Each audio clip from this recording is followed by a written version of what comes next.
The day Lydia Thornfield's father told her she was to be sold like breeding stock to save the family estate, she didn't cry. She didn't beg. She walked straight to the kitchen, stole a maid's uniform, and made a decision that would either save her life or destroy it completely. Because if some arrogant duke thought he could buy a wife the way he'd buy a horse, inspecting teeth and bloodlines, he had another thing coming. She'd meet him all right, but he'd never see her coming. And by the time he realized who she really was, it would be too late for both of them. If you want to see how a woman beats the system that tried to break her, stay until the end. And let me know in the comments what city you're watching from. The East Wing smelled like failure. Lydia stood in what used to be the morning room, watching a water stain spread across the ceiling like a slow-motion plague. 3 years ago, this room had hosted garden parties where women in silk dresses pretended to care about each other's children. Now it hosted black mold and the occasional rat. "Don't touch the curtains," her sister Margaret warned from the doorway. "They'll disintegrate." "Everything in this house is disintegrating," Lydia said.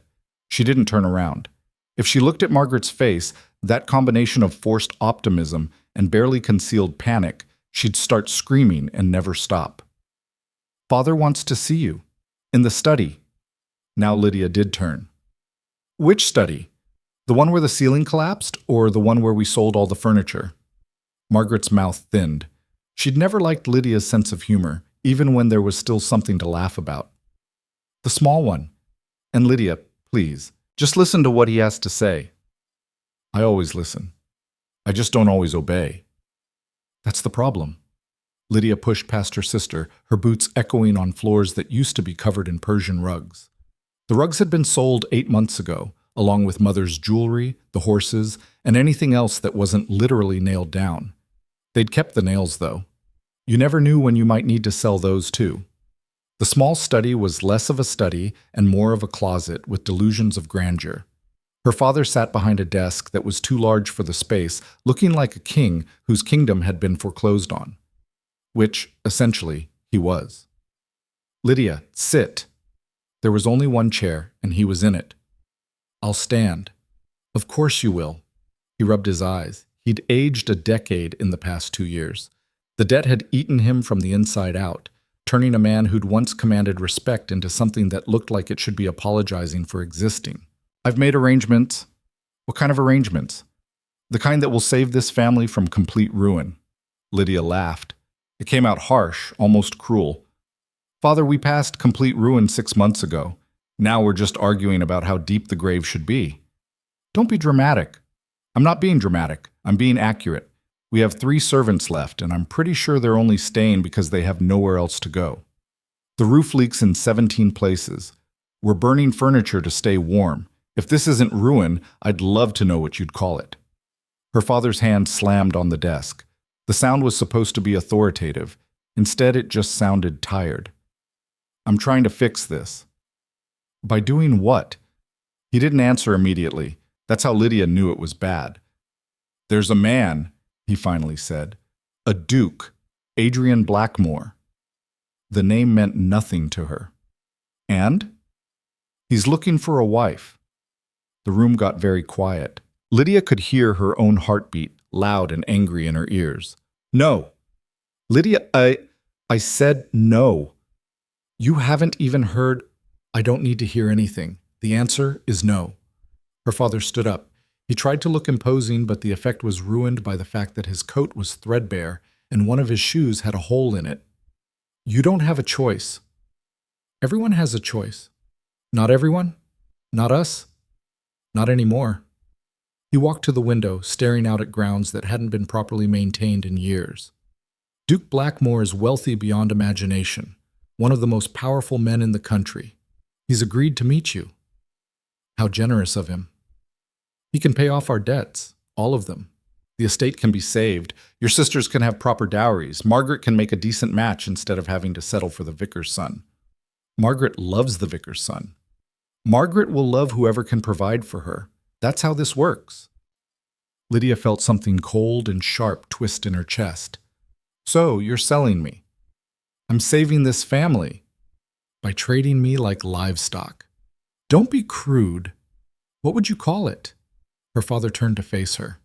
For a moment, just a moment, She saw something that might have been regret in his eyes. Then it was gone, replaced by the hard practicality of a man who'd run out of options. I'd call it survival. This is the world we live in, Lydia. Women marry, men provide. That's the arrangement. What a beautiful arrangement. I'm sure everyone's very happy with it. Your happiness is not the priority right now. Clearly. The meeting is tomorrow, Blackmore Manor. You'll be presentable. You'll be polite. You'll make a good impression. Or what? Or we lose everything. The estate. The title. Whatever's left of this family's dignity. He paused. Your sisters will have nothing. No prospects. No future. They'll end up as governesses if they're lucky. Or worse. It was a low blow, and he knew it. Lydia loved her sisters, even Margaret with her sanctimonious lectures, and Catherine with her infuriating optimism. The thought of them struggling, really struggling, the kind of struggling that ground you down until there was nothing left, made her stomach turn. This isn't fair, she said quietly. No, it's not, but it's what we have. She wanted to scream. She wanted to break something. She wanted to grab her father by his threadbare lapels and shake him until he understood that this wasn't a solution. It was just a different kind of ending. Instead, she said, "Fine, I'll meet him." Relief flooded her father's face. "Thank you. You won't regret." "I already regret it, but I'll do it." She turned to leave. "Lydia." She stopped but didn't turn around. "Try to be, yourself, but also not too much yourself." "That's very helpful, Father, really clearing things up." She left before he could say anything else. Margaret was waiting in the hallway, pretending she hadn't been listening at the door. "You're doing the right thing," she said. "Am I? Because it doesn't feel right. It feels like I'm being fed to wolves." "Don't be so dramatic. Duke Blackmore is supposed to be quite handsome." "How wonderful. I'm sure that will make being owned by him much more pleasant." Margaret grabbed her arm. "Stop it. Just stop. Do you think I don't know how hard this is? Do you think any of us wanted things to end up this way? Then maybe we should have done something different." "Like what?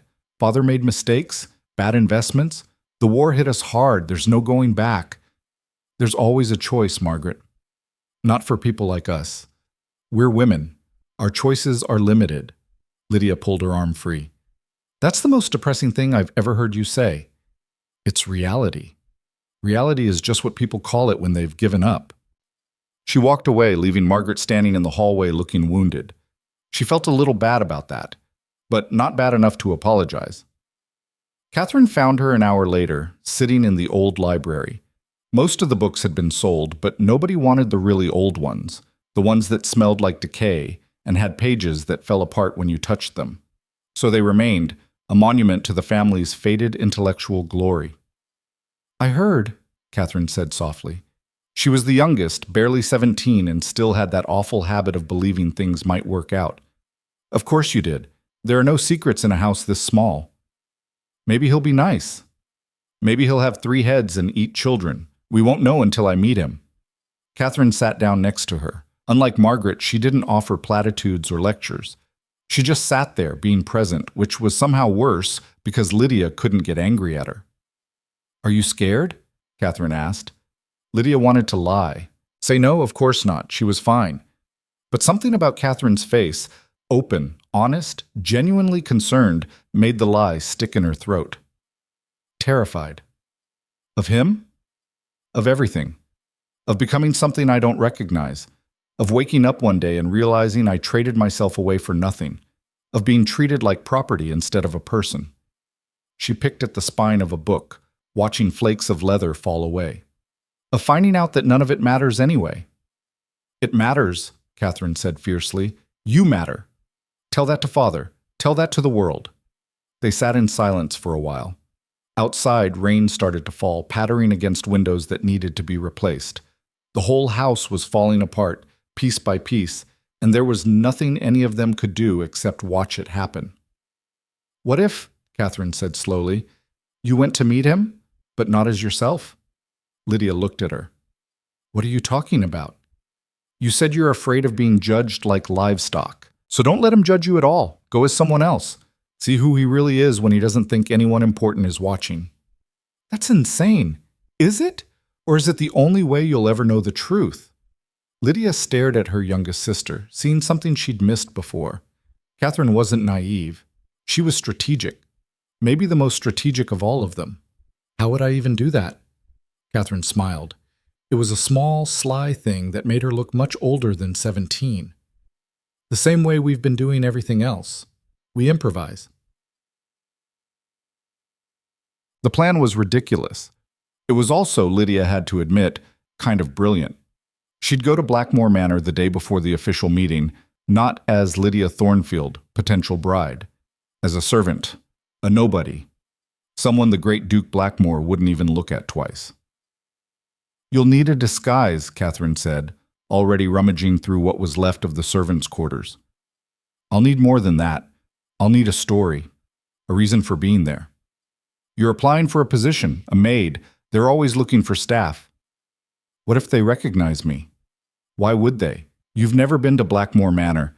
The Duke has never seen you. As far as anyone knows, you're just some desperate girl looking for work. Margaret, of course, thought they were both insane.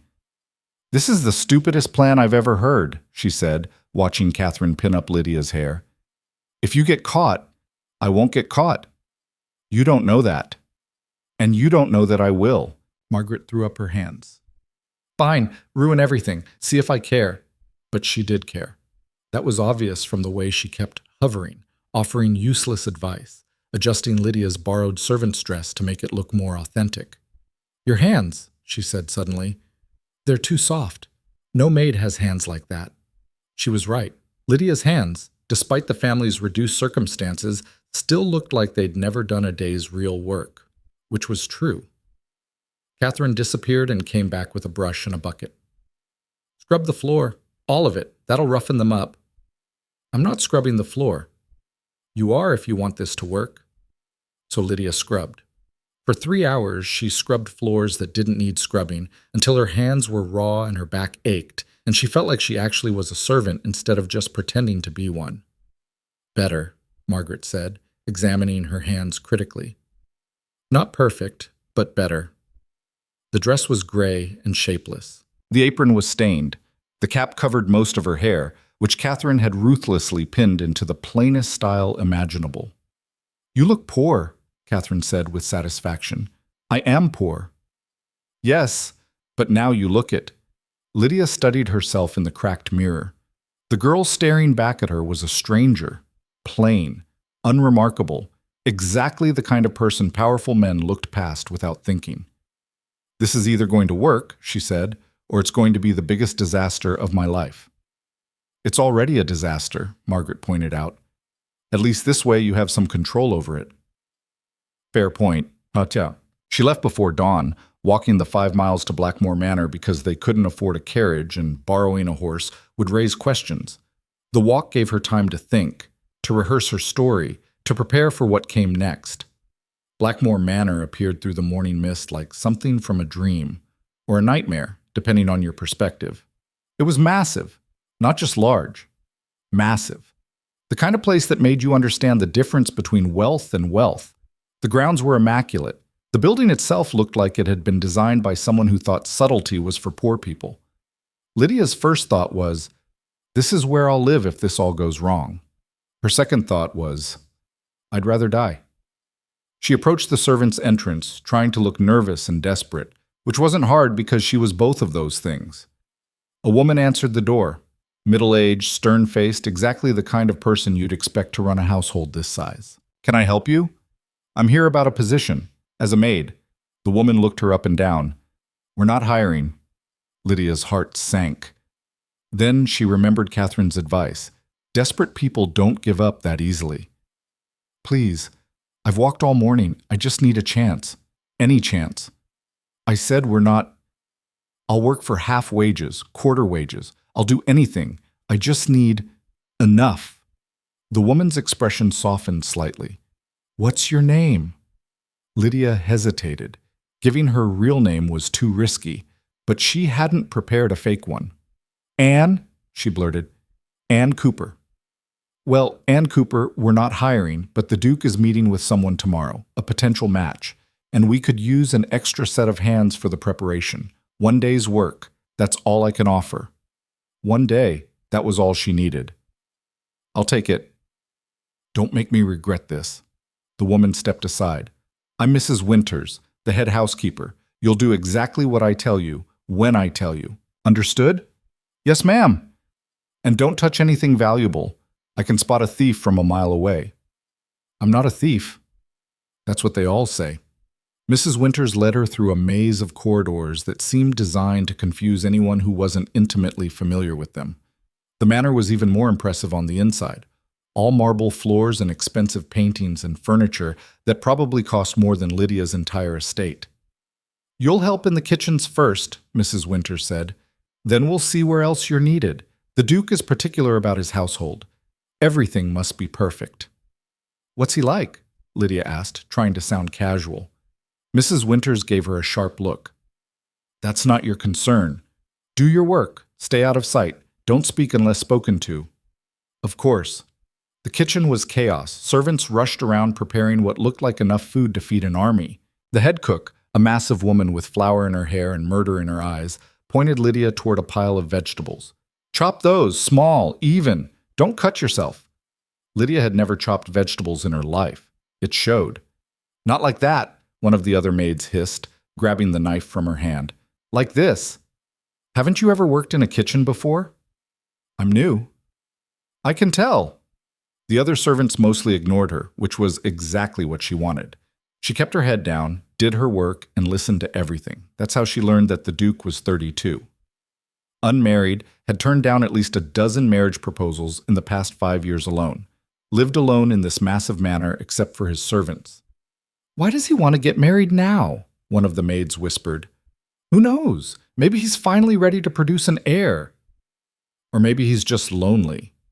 Men like that aren't lonely. They're too rich to be lonely. Lydia kept chopping vegetables, her mind racing. What kind of man lived like this? What kind of man had everything and still seemed to have nothing? Anne.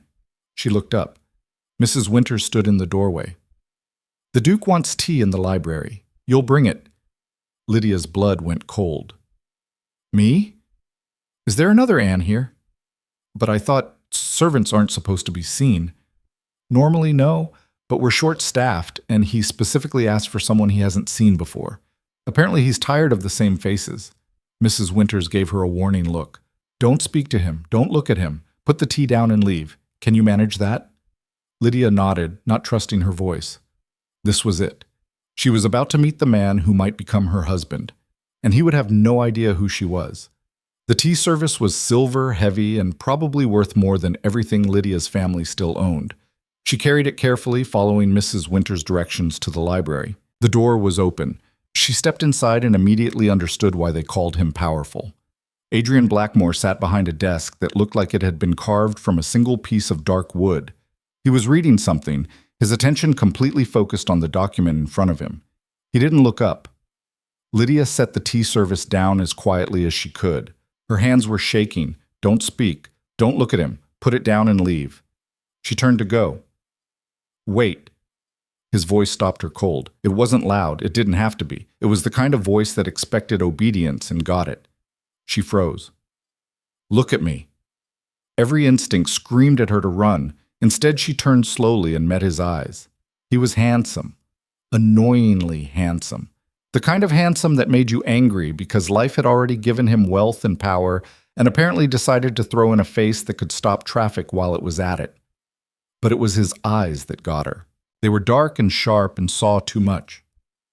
You're new, he said. Yes, Your Grace. What's your name?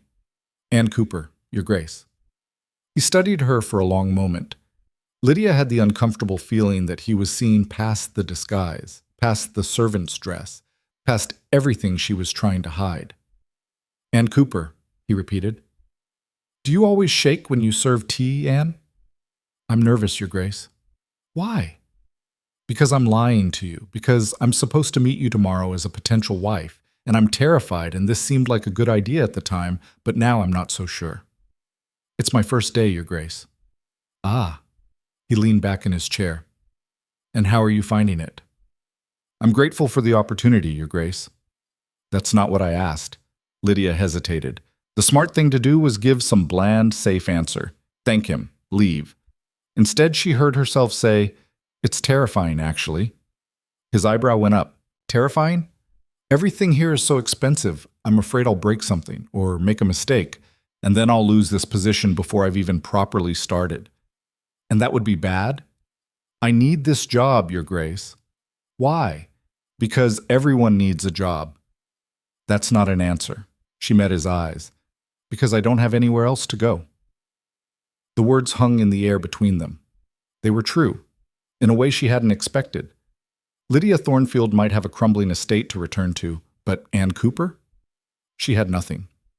Something shifted in his expression. It was small, barely noticeable, but it was there. You can go, he said quietly. She left, her heart pounding so hard she thought it might break through her ribs. That was close. Too close. She made it back to the kitchen before her legs gave out. Are you all right? One of the other maids asked. Fine, just nervous. The Duke has that effect on people. The rest of the day passed in a blur. Lydia scrubbed floors, polished silver, and tried not to think about those eyes, about the way he'd looked at her like he could see straight through her lies. By evening, she was exhausted. Mrs. Winters found her in the servants' quarters. You did acceptable work today. If you want to come back tomorrow, you can. Tomorrow, the day she was supposed to meet him as herself. Actually, Lydia said carefully, I won't be able to come tomorrow. Family matter. Mrs. Winters frowned. Unfortunate timing. I know, I'm sorry. Well, if you need work after that, come find me. You're not the worst maid I've ever seen. High praise from Mrs. Winters, apparently. Lydia walked home as the sun set, her mind churning. She'd met him. She'd spoken to him. She knew what he looked like, how he carried himself, the way his voice sounded when he asked questions that weren't really questions. And tomorrow she'd have to face him again. Not as Ann Cooper, desperate servant, as Lydia Thornfield, the woman he might marry. The thought made her want to vomit. Catherine was waiting when she got home. Well?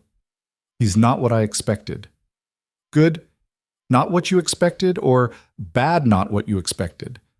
Lydia sank into a chair, every muscle in her body screaming.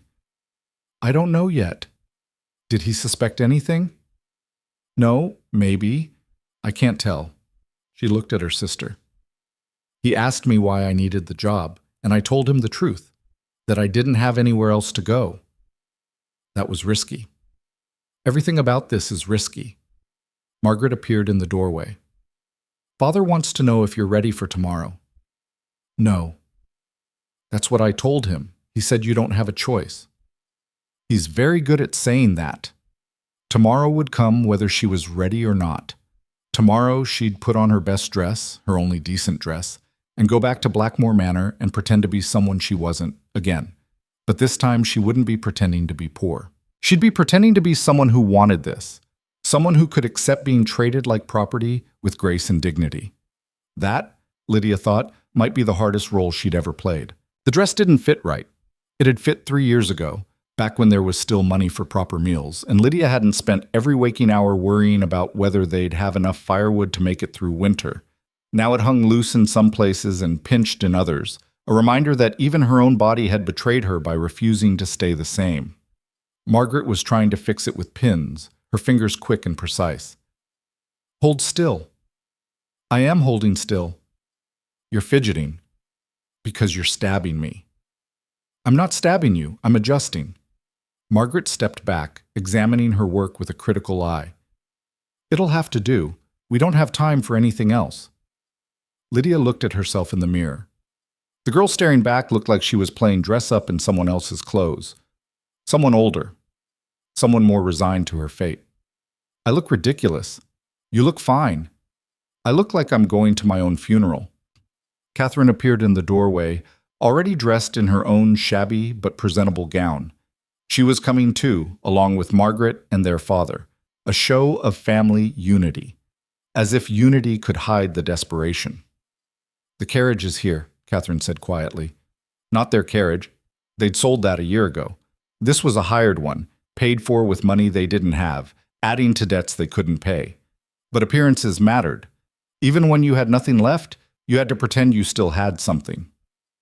The ride to Blackmore Manor took forever, and no time at all. Her father sat across from her, adjusting his cravat obsessively. He'd barely said 10 words since breakfast. Margaret stared out the window, her face carefully blank. Only Catherine seemed present, her hand finding Lydia's and squeezing it once. "Remember," their father said as the manor came into view, "you're a Thornfield. Act like it." "What does that mean anymore?" Lydia asked. He didn't answer. The manor looked different in full daylight, less like a dream, more like a fortress, the kind of place that kept people out instead of welcoming them in. Lydia wondered if that was intentional, if the Duke had designed it that way. A warning to anyone who approached, "You don't belong here." A butler met them at the main entrance, not the servants' entrance Lydia had used yesterday. This door was grander, more imposing, designed to make visitors feel small. "Lord Thornfield. Ladies, His Grace is expecting you." They were led through corridors Lydia hadn't seen during her stint as a maid. These were the public spaces meant to impress. They succeeded. Every painting, every piece of furniture, every carefully placed decoration screamed wealth and power and permanence. Everything her own home wasn't. The butler stopped outside a drawing room. "His Grace will join you shortly. Please, make yourselves comfortable." Comfortable. Right. The room was beautiful in that aggressive way that expensive things often were. Too much gold, too much silk, too much everything. Lydia perched on the edge of a chair that probably cost more than her family's remaining annual income, trying not to touch anything. Her father paced. Margaret sat with perfect posture, hands folded in her lap like she was posing for a portrait. Catherine drifted to the window, pretending to admire the gardens. 10 minutes passed, then 20. "He's making us wait," Lydia said. "Don't be rude, Joe," her father snapped. "I'm not being rude. I'm being observant. He knows we're desperate. He's reminding us how desperate." "Lydia." The door opened. Adrian Blackmore walked in like he owned the place. Which, of course, he did. But there was something about the way he carried himself. Not arrogance exactly, but absolute certainty. The certainty of someone who'd never had to question whether he belonged somewhere. He was dressed impeccably. Everything about him was impeccable. Even his slight smile looked practiced, designed to put people at ease while revealing nothing. "Lord Thornfield, thank you for coming." Her father practically bowed. It was painful to watch. "Your Grace, may I present my daughters, Margaret, Catherine, and Lydia." The Duke's eyes swept over them, lingering on Lydia for just a moment longer than the others. If he recognized her from yesterday, he gave no sign. "A pleasure," he said. "Please sit. I've arranged for refreshments." As if on cue, servants appeared with tea and small cakes that looked too pretty to eat. Lydia recognized one of the maids from yesterday, a girl named Emma, who'd shown her how to properly fold linens. Emma's eyes widened slightly when she saw Lydia sitting in the drawing room dressed like a lady, but she said nothing. Professional discretion, Lydia supposed, or maybe she just didn't care. The Duke settled into a chair across from them, his posture relaxed, but his attention focused entirely on Lydia's father. "I appreciate you responding to my invitation so quickly. We were honored to receive it, Your Grace." Honored, that was one way to put it. "I'll be direct, Lord Thornfield. I'm looking for a wife. My circumstances have changed, and I've decided it's time to marry." "A wise decision, Your Grace." "I have specific requirements." Of course he did. "The woman I marry must be of good family, intelligent, able to manage a household and represent me in society." He paused. "I'm not interested in a love match. I'm interested in a partnership based on mutual benefit and respect." How romantic. Lydia's father leaned forward. "Lydia is all of those things, Your Grace. Well-educated, accomplished, from one of the oldest families in the region. Fallen on difficult times, I understand." The words hung in the air like a slap. Her father's face flushed. "Temporary difficulties, Your Grace. The war affected many families." "Of course." The Duke's expression didn't change. "I'm prepared to settle all outstanding debts and provide a generous allowance for the estate's restoration. In return, I expect a wife who understands her position and responsibilities. Lydia understands perfectly, Your Grace. Does she? The Duke turned his attention to Lydia. Perhaps we should ask her. Everyone looked at her. Margaret's expression screamed, "Be polite." Her father's eyes held a warning. Catherine just looked worried. The Duke waited. What would you like to know, Your Grace? Lydia asked, keeping her voice level. What do you think of this arrangement? Honest answer or polite answer? The honest answer would get her disowned. The polite answer would make her want to vomit. She went with something in between. I think it's practical. Practical. He repeated the word like he was testing it. Not enthusiastic, then. Would you prefer I pretend enthusiasm I don't feel? Margaret made a small sound of distress. Her father looked like he wanted to strangle her, but something flickered in the Duke's eyes. Amusement, maybe. Or interest. No, he said slowly. I wouldn't prefer that. Then we understand each other, Your Grace. Do we? He leaned back in his chair, studying her with that same unsettling intensity from yesterday. Tell me, Miss Thornfield, what do you want from this arrangement? The same thing you want, mutual benefit. Be specific. Financial security for my family, a position in society, the ability to live without constant fear of losing everything. She met his eyes. Respect. Respect is earned. Exactly. The silence that followed was sharp enough to cut. Her father looked like he was having a heart attack. Margaret had gone pale. Catherine was biting her lip so hard it was a wonder she wasn't drawing blood. But the Duke just smiled. It was a real smile this time, not the practiced one from earlier. Your Grace, her father said quickly, Lydia is sometimes too forthright. I find it refreshing. The Duke stood. Lord Thornfield, might I have a private word with your daughter? It wasn't really a request. Everyone knew that. Of course, Your Grace. Margaret, Catherine, let's give them some privacy. Her sisters filed out like condemned prisoners. Her father gave Lydia one last warning look before closing the door behind them, and then she was alone with him. Adrian Blackmore walked to the window, his back to her. You can drop the act now. Lydia's blood went cold. I don't know what you mean. Yes, you do. He turned around. Anne Cooper. Though that's not your real name, is it? She couldn't breathe, couldn't think. He knew. He'd known from the beginning. I don't. He held up a hand. I knew the moment you walked into my library yesterday. You think I don't notice when someone is lying to me? Then why didn't you say anything? Because I wanted to see what you'd do. He moved closer, each step deliberate.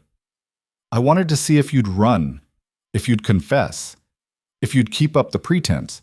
You did none of those things. Instead, you came back today, dressed in borrowed finery, ready to play a different role. It's not borrowed, Lydia said automatically, then cursed herself. That wasn't the point. No? He was close now, close enough that she had to tilt her head back to maintain eye contact.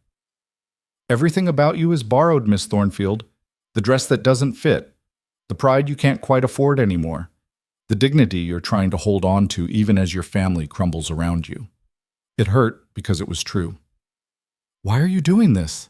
She asked, her voice barely above a whisper. Doing what? This. All of this. You could marry anyone, someone from a family that isn't desperate, someone who would come to you willingly instead of being sold like property, he finished. Is that how you see yourself? That's how everyone sees me, including you. You're wrong. Am I? You're buying my family's debts in exchange for a wife. That's a transaction, not a marriage. At least I'm honest about it. Fair point. He stepped back, creating space between them again. I'm going to tell you something, Miss Thornfield. Something I haven't told anyone else. Why? Because you came to my house disguised as a servant to spy on me. That takes courage. Or stupidity. I haven't decided which yet, but either way, it means you're not content to let others decide your fate. I respect that. I'm listening. He walked back to the window, staring out at his perfect grounds with their perfect gardens and perfect everything. I don't want to get married. I never have. The whole institution seems designed to make people miserable while pretending they're happy. Oh, Lydia almost laughed. Then why propose this arrangement? Because I have a problem. Several problems, actually, all of which require a wife to solve. What kind of problems? The kind that come with a title and an estate and expectations from society that I've successfully avoided for years. But my uncle died last year, and suddenly I'm not just a duke in name. I have responsibilities, properties, people depending on me. He turned to face her. And the vultures are circling. Vultures? Women and their families who see me as a prize to be won. Men who see me as a threat to be neutralized through marriage alliances. The Queen herself has started making pointed comments about my unmarried state. His expression was grim. I need a wife, but I need one who won't make my life harder than it already is. And you think I'm that person. I think you're someone who understands what it means to make hard choices, who doesn't have romantic delusions about marriage, who needs something from me as much as I need something from you. What do you need from me? A wife who won't fall in love with me. Lydia stared at him. Of all the things she'd expected him to say, that wasn't even on the list. Why not? Because love complicates things. It creates expectations I can't meet. It makes people vulnerable in ways that can be exploited. I've seen what it does to people, how it destroys them from the inside out. He met her eyes. I'm offering you a partnership, Miss Thornfield, not a romance. Clear boundaries, clear expectations, clear benefits for both sides. You make it sound like a business arrangement. Because it is. She should have been relieved. This was better than being owned, better than being treated like property. He was offering her honesty instead of lies, respect instead of condescension. So why did it feel like another kind of cage? What if I say no? She asked. Then you walk away. I find someone else. Your family loses everything. Life goes on. That's not much of a choice. It's the only choice any of us have. We can pretend we're free, or we can accept reality and make the best of it. Lydia walked to the window, standing beside him. The gardens were beautiful, probably maintained by dozens of servants who never got to enjoy them. Can I ask you something? You can ask. I may not answer. Why me? Really? You could have chosen someone from a powerful family, someone who could bring you political connections or wealth or influence. Why choose someone desperate? He was quiet for a long moment. When he spoke, his voice was softer than before.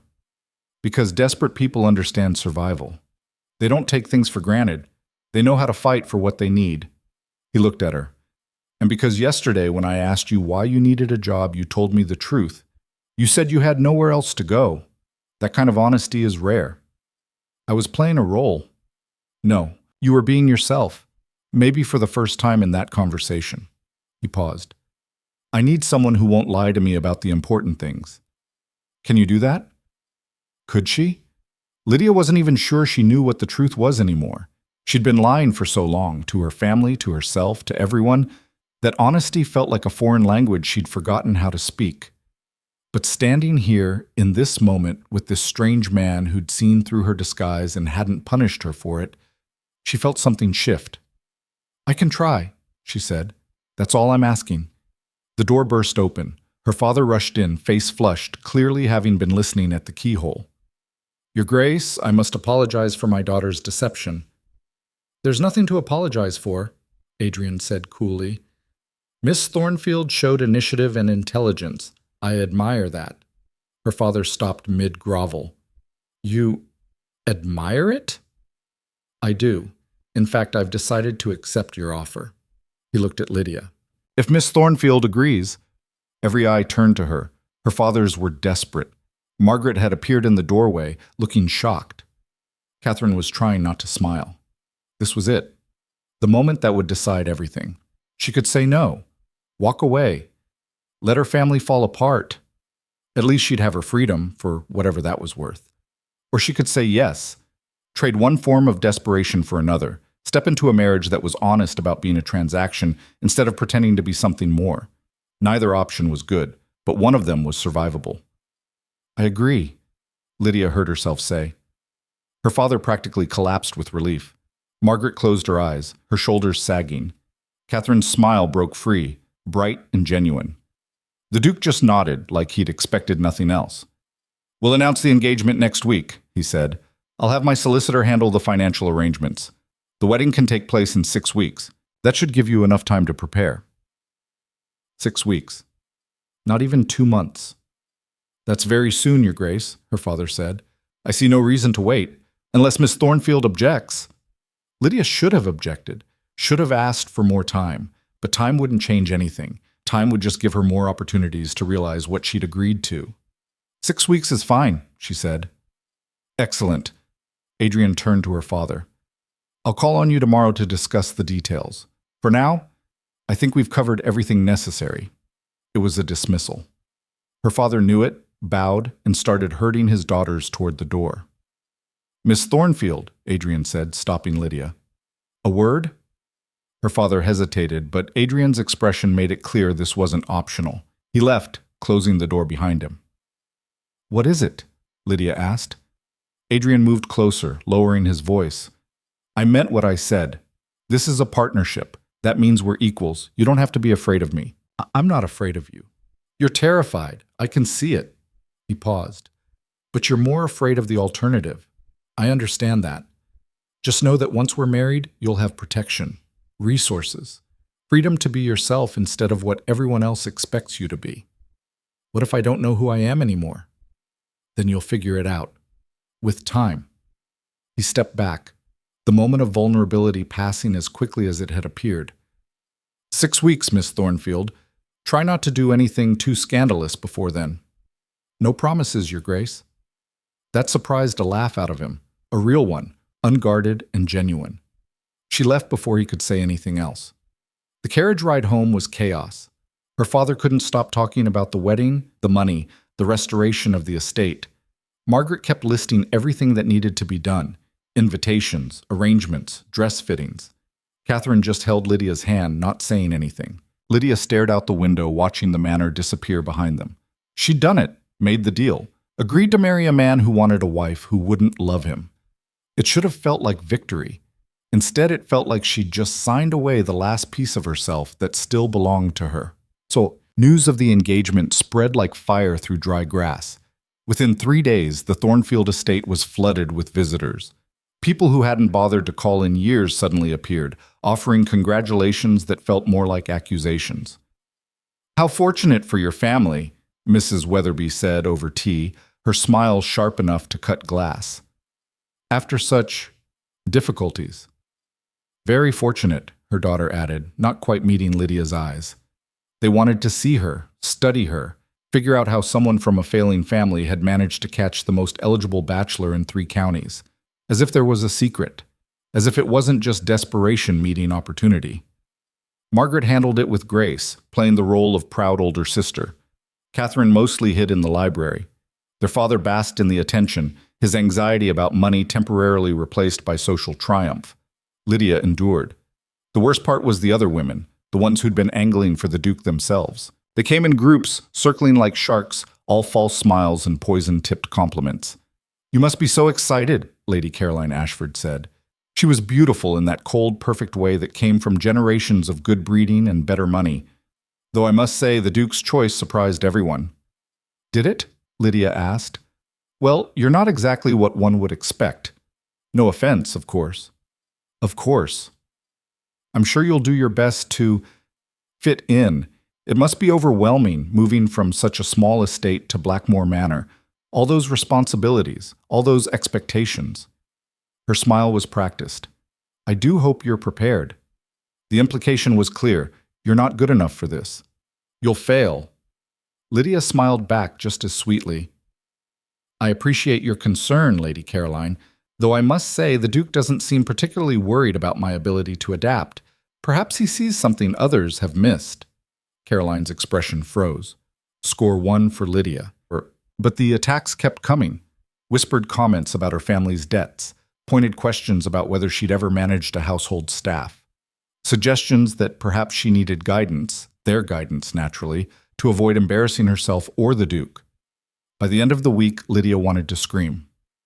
"They're just jealous," Catherine said, finding her in the garden where she'd escaped to breathe. "They have nothing to be jealous of." "Don't they? You're marrying the Duke. They're not. I'm marrying him because my family is bankrupt and he needs a wife who won't fall in love with him. That's not exactly a fairy tale. Maybe not, but it's yours. Lydia pulled at a loose thread on her sleeve. I met with his solicitor yesterday. The financial arrangements are extensive. That's good, isn't it? It's overwhelming. Every debt paid, the estate fully funded, allowances for Margaret and you. It's more than I expected. You sound unhappy about it. I sound like someone who just realized exactly how much I'm being bought for. Catherine sat beside her on the garden bench. Is he cruel to you? No. Demanding? No. Then what's the problem? Lydia struggled to put it into words. He's careful. Every interaction is calculated, every word measured. It's like dealing with someone who's always playing chess while everyone else is playing checkers. Maybe he's just protecting himself. From what? From whatever made him this way. That stopped Lydia. She'd been so focused on her own situation that she hadn't really thought about his. What kind of life made someone decide they never wanted to be loved? I don't understand him, she admitted. You have 6 weeks to figure it out. Well, 5 weeks now. 5 weeks. That was it. Then she'd be Lydia Blackmore. Duchess. Wife to a man who'd made it clear he didn't want her heart. The irony was that she'd been prepared for worse, for someone cruel or controlling or indifferent. Adrian was none of those things. He was polite, respectful, generous with his money and resources. He just didn't want her. Not really. He wanted a solution to a problem. She could work with that. She'd worked with worse. Adrian called on them 3 times in the next 2 weeks. Each visit was perfectly proper, accompanied by witnesses, conversation carefully neutral, touching limited to the occasional formal gesture. He brought gifts, books for Catherine, a new shawl for Margaret, for Lydia, a delicate silver bracelet that looked antique. It was my mother's, he said quietly, fastening it around her wrist. I thought you should have it. I can't accept this. Why not? We're engaged. It's appropriate. It's too much. It's a bracelet, Miss Thornfield, not the crown jewels. But it felt like more than that, like he was giving her a piece of his history, trusting her with something that mattered. She wore it every day after that. The wedding preparations consumed everything. Dress fittings with a modiste who looked down her nose at the Thornfield estate, but brightened considerably when she learned who was paying the bills. Meetings with Adrian's staff to discuss the household, the arrangements, the expectations. Mrs. Winters was there for one of those meetings. She looked at Lydia with new eyes, recognition finally dawning. Anne Cooper, she said slowly. That's not... Oh, I know who you are now, Miss Thornfield. I'm just putting the pieces together. She studied Lydia with something that might have been respect. That took nerve, coming here in disguise. It was stupid. It was brave. There's a difference. Mrs. Winters smiled slightly. His Grace values bravery. You'll do well here. Lydia wasn't so sure about that. 3 weeks before the wedding, scandal struck. Someone, Lydia never found out who, spread a rumor that she'd trapped the Duke into marriage, that she'd deliberately presented herself as poor and desperate to play on his sympathies, that the whole thing was a calculated scheme. It wasn't entirely wrong, which made it worse. The whispers became open gossip. People stopped pretending to be polite. Lady Caroline organized a tea specifically to discuss the situation, though of course Lydia wasn't invited. They're saying terrible things, Margaret reported, her face tight with anger. That you're a fortune hunter, that the Duke will regret this within a year. Maybe he will. Don't say that. Why not? It might be true. Lydia. I'm tired, Margaret. I'm so tired of pretending this is all fine. That I'm excited to marry someone who sees me as a solution to a problem. That everyone's judgment doesn't matter. It all matters. All of it. She'd been holding it together for weeks, smiling when expected, playing the role of grateful bride-to-be. But the cracks were showing, and she couldn't fix them anymore. Adrian showed up unannounced the next day. Her father tried to intercept him, babbling apologies about the rumors, but Adrian walked past him like he wasn't there. He found Lydia in the music room, staring at a piano they'd sold 2 years ago and somehow never removed. We need to talk, he said. About what? The fact that society thinks I'm a scheming gold digger? About the fact that you're letting them get to you. Of course I'm letting them get to me. They're not wrong. He closed the door, blocking out her father's anxious hovering. What are you talking about? I did scheme. I did disguise myself to spy on you. I am marrying you for your money. They're right about all of it. So what? Lydia laughed bitterly. So what? So everything. So I'm exactly what they say I am. No, you're not. He moved closer, his expression intense. You're someone who fought for her family when no one else would. Someone who took a risk because the alternative was unacceptable. That's not scheming. That's survival. Same thing. It's not. He grabbed her shoulders, forcing her to look at him. Listen to me. I don't care what they say. Any of them. I chose you. Not because you tricked me. Not because I felt sorry for you. But because you're exactly what I need. Someone real. Someone who doesn't pretend. You don't even know me. I know enough. I know you're afraid, but you don't let it stop you. I know you're angry at a world that's treated you unfairly. I know you're stronger than anyone gives you credit for, including yourself. His grip tightened. And I know that if you let these people destroy your confidence before we even get started, we'll both regret it. Tears stung her eyes. She blinked them back furiously. I don't want to be weak. Then don't be.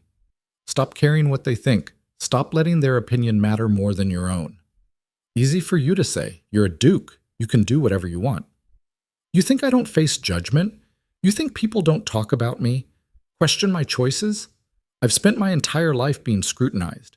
The only difference is I learned not to give them power over me. How? By remembering that their opinion of me is their problem, not mine. He released her shoulders, stepping back. You need to decide, Lydia. Are you going to let them win, or are you going to fight? It was the first time he'd used her given name.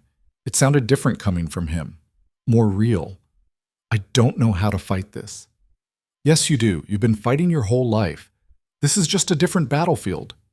He was right. She hated that he was right, but he was. What do you suggest?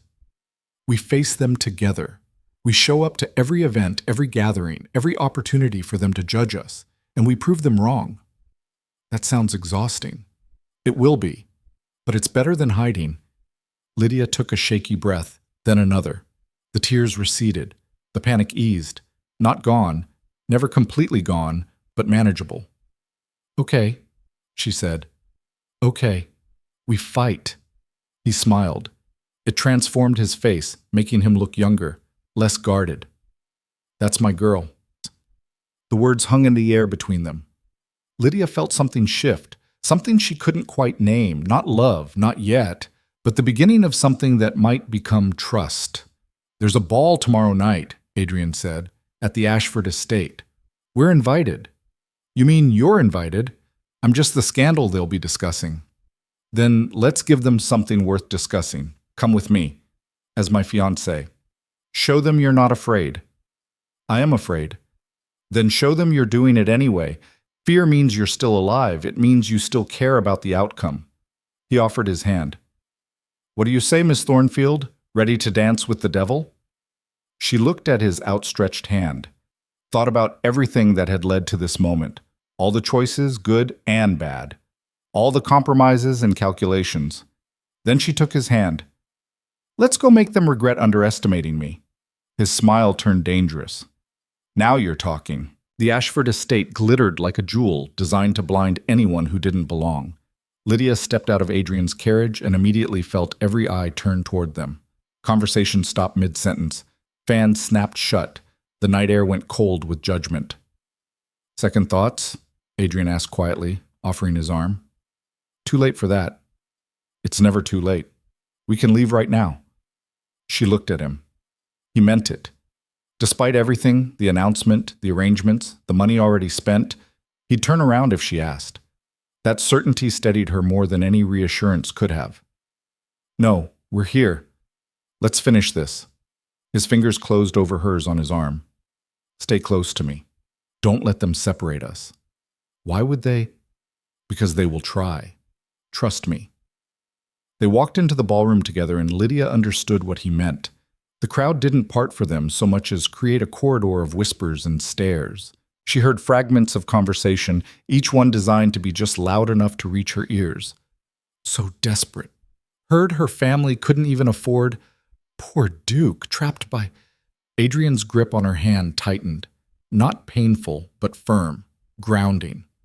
Lady Caroline Ashford stood at the center of the room like a queen holding court. When she saw them, her smile could have frozen water. Your Grace, Miss Thornfield, how kind of you to attend. Lady Caroline, thank you for the invitation. Adrian's voice was perfectly pleasant, perfectly controlled. You have a lovely home. We do our best to maintain standards. Her eyes swept over Lydia's dress, one of the new ones Adrian had paid for, because her old wardrobe was fit for funerals, not balls. Miss Thornfield, what an interesting gown. Very bold.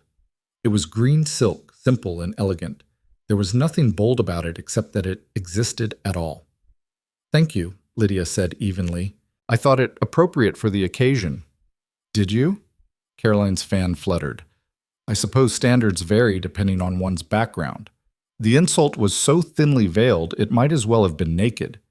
Adrian shifted slightly, placing himself between Lydia and Caroline. The movement was subtle, but the message was clear. I'm sorry, Lady Caroline, I don't believe I caught that. What were you saying about standards? Caroline's smile faltered.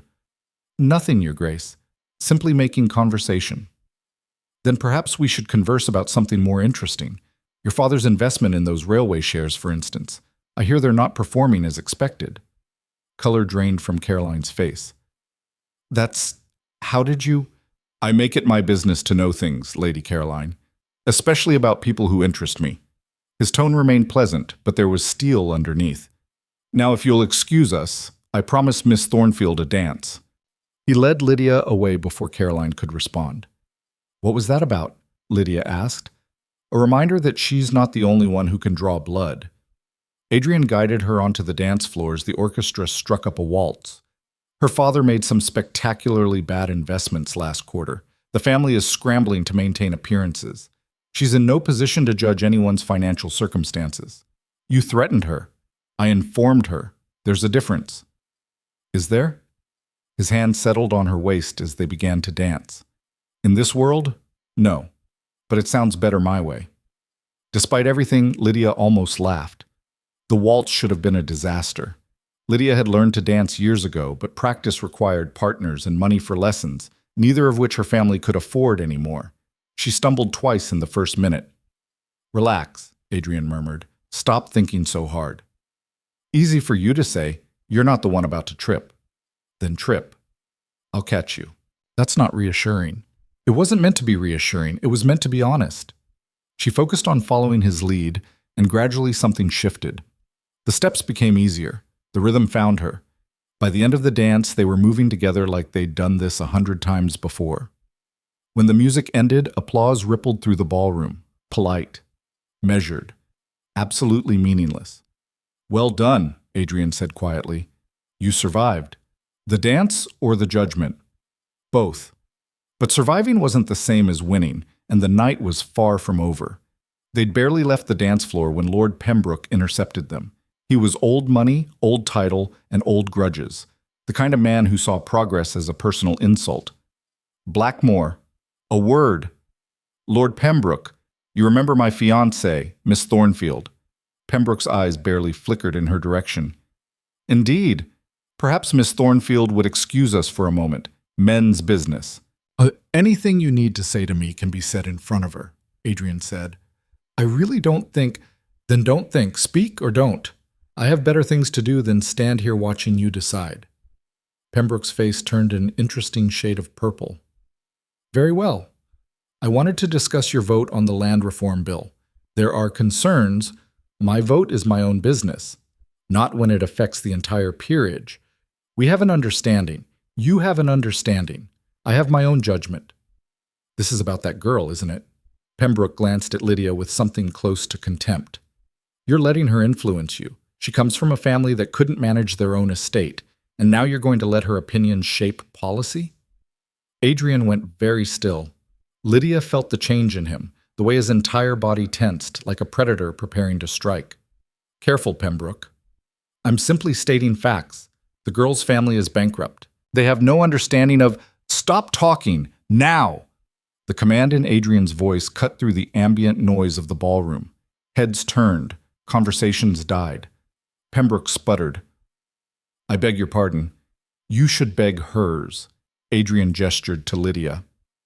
You've insulted my fiancé in a room full of witnesses. Apologize or leave. I will do no such— Then leave. Pembroke's mouth worked soundlessly for a moment. Then he turned and stalked away, his dignity in tatters. The ballroom remained silent for 3 long heartbeats. Then the whispers exploded. Did you see? Blackmore just publicly defending her like— Adrian took Lydia's arm. We're leaving. We just got here. And now we're leaving. Before I say something I'll regret. They made it to the entrance hall before Lydia pulled free. Stop. We need to go. No. We need to talk about what just happened. What's to talk about? Pembroke was being an ass. I called him on it. You humiliated him in front of everyone. He deserved it. Maybe. But now you've made an enemy. A powerful one. Adrian laughed, sharp and bitter. He was already my enemy. They all are. The only difference is now they know I won't tolerate their disrespect. Not toward you. Why? Why what? Why defend me like that? We both know what this marriage is. A transaction. An arrangement. You don't have to— Don't have to what? Treat you like you matter? Act like your dignity is worth protecting? He stepped closer, his expression intense. You're going to be my wife, Lydia. That means something to me, even if it doesn't to you. I never said it didn't. Then stop acting surprised when I defend you. Stop waiting for me to treat you the way they do, like you're less than them because your family lost money. You're not less than anyone in that room. You don't know that. I know exactly that, because I've seen who you are when you think no one's watching. I've seen your courage and your pride and your refusal to give up even when everything is falling apart. His hand came up, almost touching her face before he stopped himself. So yes, I will defend you, every time. Get used to it. Lydia couldn't breathe, couldn't think. All she could do was stare at this man who was supposed to be a stranger, a business arrangement, nothing more. Except he kept doing things like this, surprising her, defending her, looking at her like she was someone worth fighting for. I don't understand you, she whispered. Good. That makes 2 of us. The moment stretched between them, fragile and dangerous. Then footsteps echoed in the entrance hall, and they stepped apart like guilty conspirators. Margaret appeared, breathless and agitated. There you are. Father is looking for you, both of you. He's in the study with— With who? Adrian asked. I don't know, some men. They arrived right after you left the ballroom. Margaret's eyes were wide with worry. Lydia, something's wrong. Father looked scared. They found Lord Thornfield in a small study off the main hall, surrounded by 3 men Lydia had never seen before. They wore expensive clothes but carried themselves like soldiers, or thugs. Her father's face was gray. Ah, Blackmore. Good. The tallest of the 3 men smiled. It didn't reach his eyes. We were just discussing your upcoming marriage. Were you? Adrian's voice had gone flat. Dangerous. And you are? Garrett. I represent certain financial interests. What kind of interests? The kind that Lord Thornfield here owes a considerable sum of money to. Lydia's stomach dropped. Father, what is he talking about? Her father wouldn't meet her eyes. There were some debts from before. I hoped. You hoped the Duke's money would cover them, Garrett finished. Unfortunately, these particular debts weren't included in the arrangements. Were they, Your Grace? Adrian's expression didn't change, but Lydia saw his hand curl into a fist. How much? 20,000 pounds. The number hung in the air like a death sentence. 20,000 pounds. More than the entire Thornfield estate was worth. More than Adrian had agreed to pay. That's impossible, Lydia said. Where would he even— Gambling debts. Garrett's smile widened. Your father has expensive tastes. And terrible luck. You're lying. Am I? Garrett pulled out a stack of papers. These are signed I owe us. All legitimate. All enforceable. Adrian took the papers, scanning them quickly. His expression darkened with each page. These are from the Serpent's Den. You're familiar with the establishment? I'm familiar with its reputation. Illegal gambling, predatory lending, you prey on desperate men.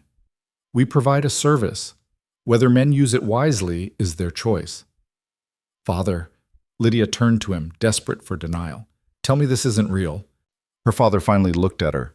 The guilt in his eyes said everything. I thought I could win it back, he whispered. I was so close. Just one more game. One more game. Lydia laughed, high and sharp. That's what they all say, isn't it? One more game, one more bet, one more chance to fix everything. I'm sorry. Sorry doesn't pay 20,000 pounds. Garrett cleared his throat. Actually, there is a way to settle the debt. I'm not paying it, Adrian said flatly. I'm not asking you to. This debt is Lord Thornfield's responsibility. But since he can't pay, Garrett's eyes shifted to Lydia. Perhaps an alternative arrangement could be made. Every muscle in Lydia's body locked. What kind of arrangement? The marriage is off. Miss Thornfield comes with me instead, works off the debt through employment. The room went cold. Employment? Adrian's voice could have cut glass. You mean slavery? I mean a legitimate business transaction. The debt gets paid. Lord Thornfield gets to keep what's left of his estate. Everyone wins. Except Lydia. She's a woman from a bankrupt family. What did she expect? A fairy tale. Adrian moved so fast Lydia almost missed it. 1 second he was standing across the room. The next he had Garrett by the throat, slammed against the wall. Here's what's going to happen, Adrian said quietly. You're going to take your papers and your threats and walk out of this house. You're going to forget this debt exists, and you're never going to come near this family again. Garrett wheezed. You can't. I can. I'm a duke. You're a criminal. Who do you think the law will believe? I have witnesses, documentation. You can't just... Adrian's grip tightened. Watch me. The other two men moved forward, hands reaching inside their coats. For weapons, Lydia realized with horror. They had weapons. Let him go, Your Grace, one of them said. This doesn't have to get ugly. It's already ugly. Adrian, Lydia touched his arm.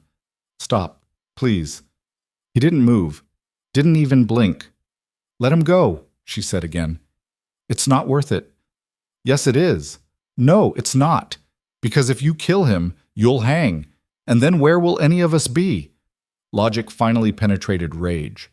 Adrian released Garrett, who collapsed to the floor, gasping. You'll regret this, Garrett rasped. All of you. Get out, Adrian said. Garrett struggled to his feet, supported by his men. You have 1 week. Pay the debt, or Miss Thornfield comes with us. Those are the terms. Those are not the terms. Those are extortion. Call it what you want. 1 week. They left. The door closed behind them with a finality that felt like a coffin lid. Silence filled the room. Then Adrian turned to Lord Thornfield. You gambled.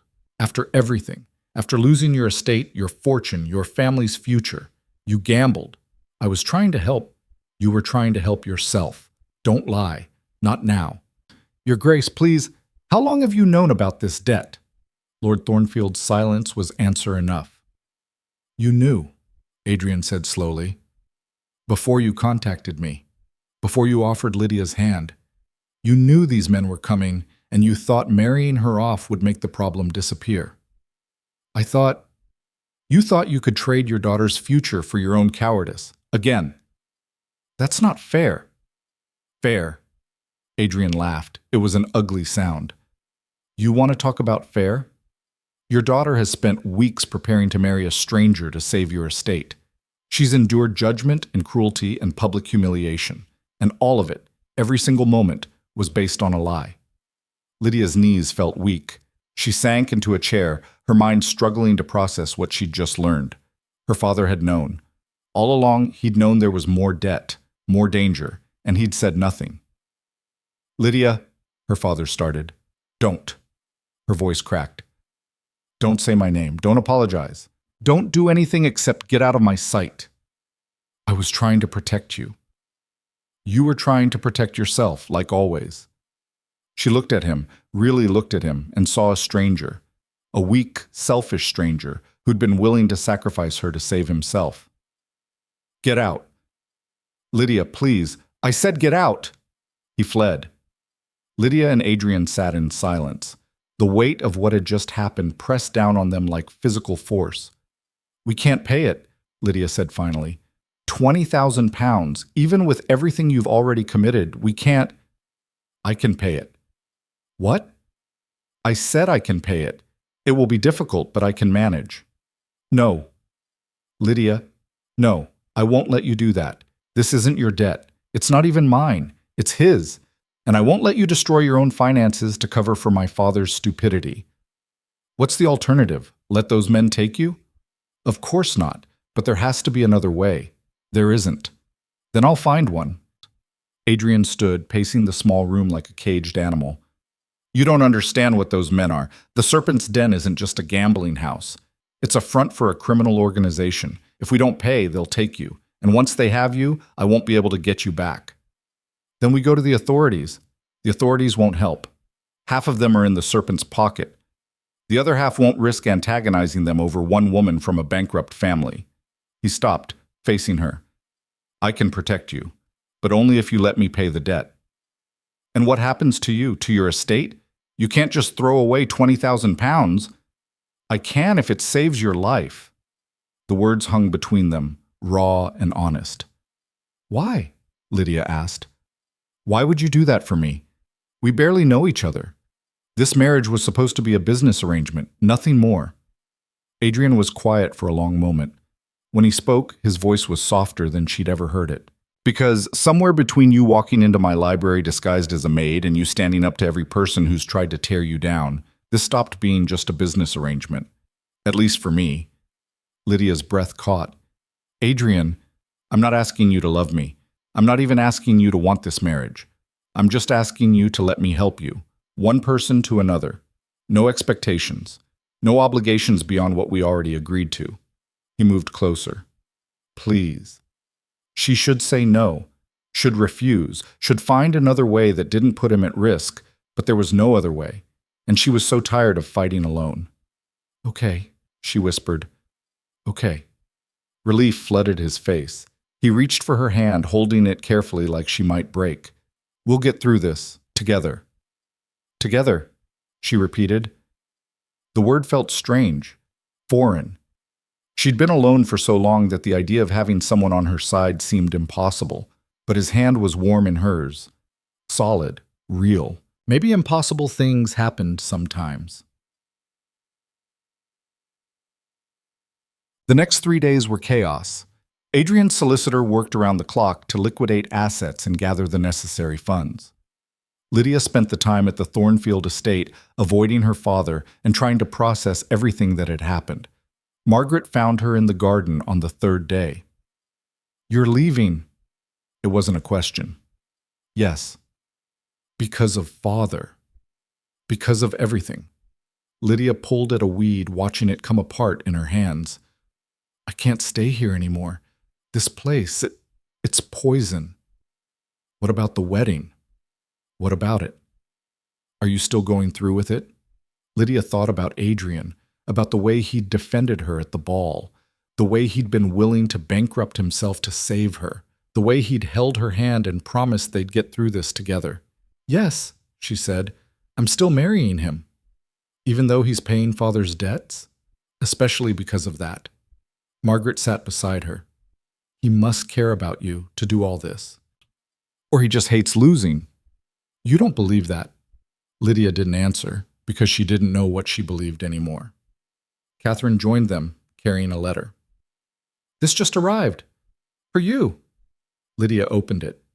The handwriting was Adrian's, precise and controlled. The debt is paid. You're free.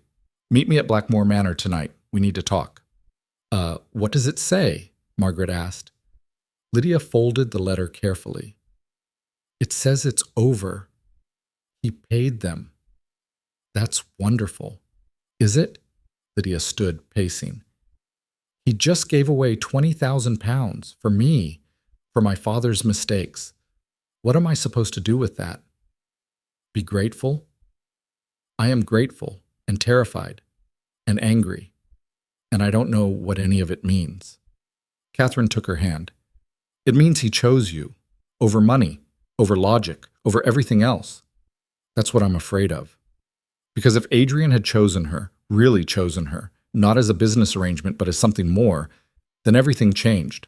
The careful boundaries they'd established, the clear expectations, the safe distance between them, all of it would be meaningless. And Lydia would have to figure out what she wanted, really wanted, not what made sense or what saved her family or what kept her safe, what she actually wanted. The thought was terrifying. She went to Blackmore Manor that night. The servant who answered the door, Emma, from Lydia's brief stint as a maid, smiled when she saw her. Miss Thornfield, His Grace is expecting you. He's in the library. Of course he was. Lydia walked through the familiar corridors, her heart pounding. The library door stood half open. She pushed it wider.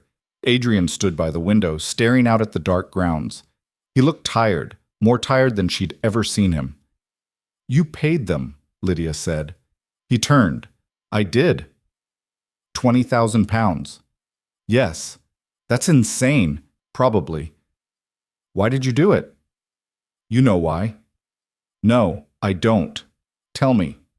He crossed the room, stopping just short of touching her. Because I couldn't let them take you. Because the thought of you in danger made me willing to do things I never thought I'd do. Because somewhere along the way, this stopped being about solving a problem and started being about protecting someone He stopped, swallowed. Someone who matters to me. You don't even know me. I know enough. That's not an answer. It's the only answer I have. His hand came up, cupping her face. I know I'm breaking our agreement. I know I promised this would stay a transaction. But I can't. I don't want to do this anymore. Pretend I don't care. Pretend you're just a solution to a problem. Then what am I? You're someone who walked into my life disguised as a maid and turned everything upside down. Someone who fights even when fighting seems pointless. Someone who looks at me like I'm not just a title or a fortune or a means to an end. His thumb brushed her cheek. You're someone I want to know, really know. If you'll let me. Lydia couldn't breathe. Everything she'd been so carefully protecting, her heart, her independence, her safety, felt like it was crumbling. This wasn't the deal, she whispered. I know. You said you didn't want someone who would fall in love with you. I was lying. To you. To myself. Maybe to both of us. Why? Because love is dangerous. It gives people power over you. It makes you vulnerable in ways that can destroy you. He leaned closer. But standing here right now, I realize something. I'd rather be destroyed by loving you than saved by never knowing what this could be.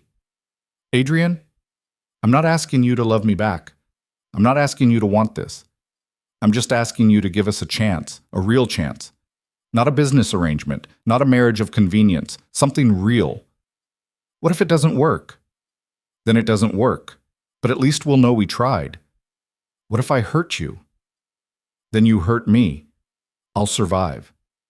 What if you hurt me? Then I'll spend the rest of my life trying to make it right. Lydia searched his face, looking for the lie, the manipulation, the angle. But all she saw was honesty, raw, terrifying honesty. I'm scared, she admitted. Me too. I don't know how to do this, any of this. Neither do I. We'll figure it out together. Together. That word again. Lydia made a decision, the boldest, most dangerous decision of her life. She kissed him. It was messy and unpracticed and nothing like the romantic fantasies she'd read about in books. But it was real. And it was theirs. When they broke apart, Adrian was smiling, really smiling, not the careful diplomatic version he showed the world. Does this mean? It means I'm willing to try, to see what happens when we stop pretending this is just business. And if people talk? Let them talk. I'm tired of caring what they think. He pulled her close, and for the first time since this whole mess started, Lydia felt something close to safe. Not because the danger was gone. It wasn't. Not because the problems were solved, they weren't, but because for once she wasn't facing everything alone. Then the library door crashed open.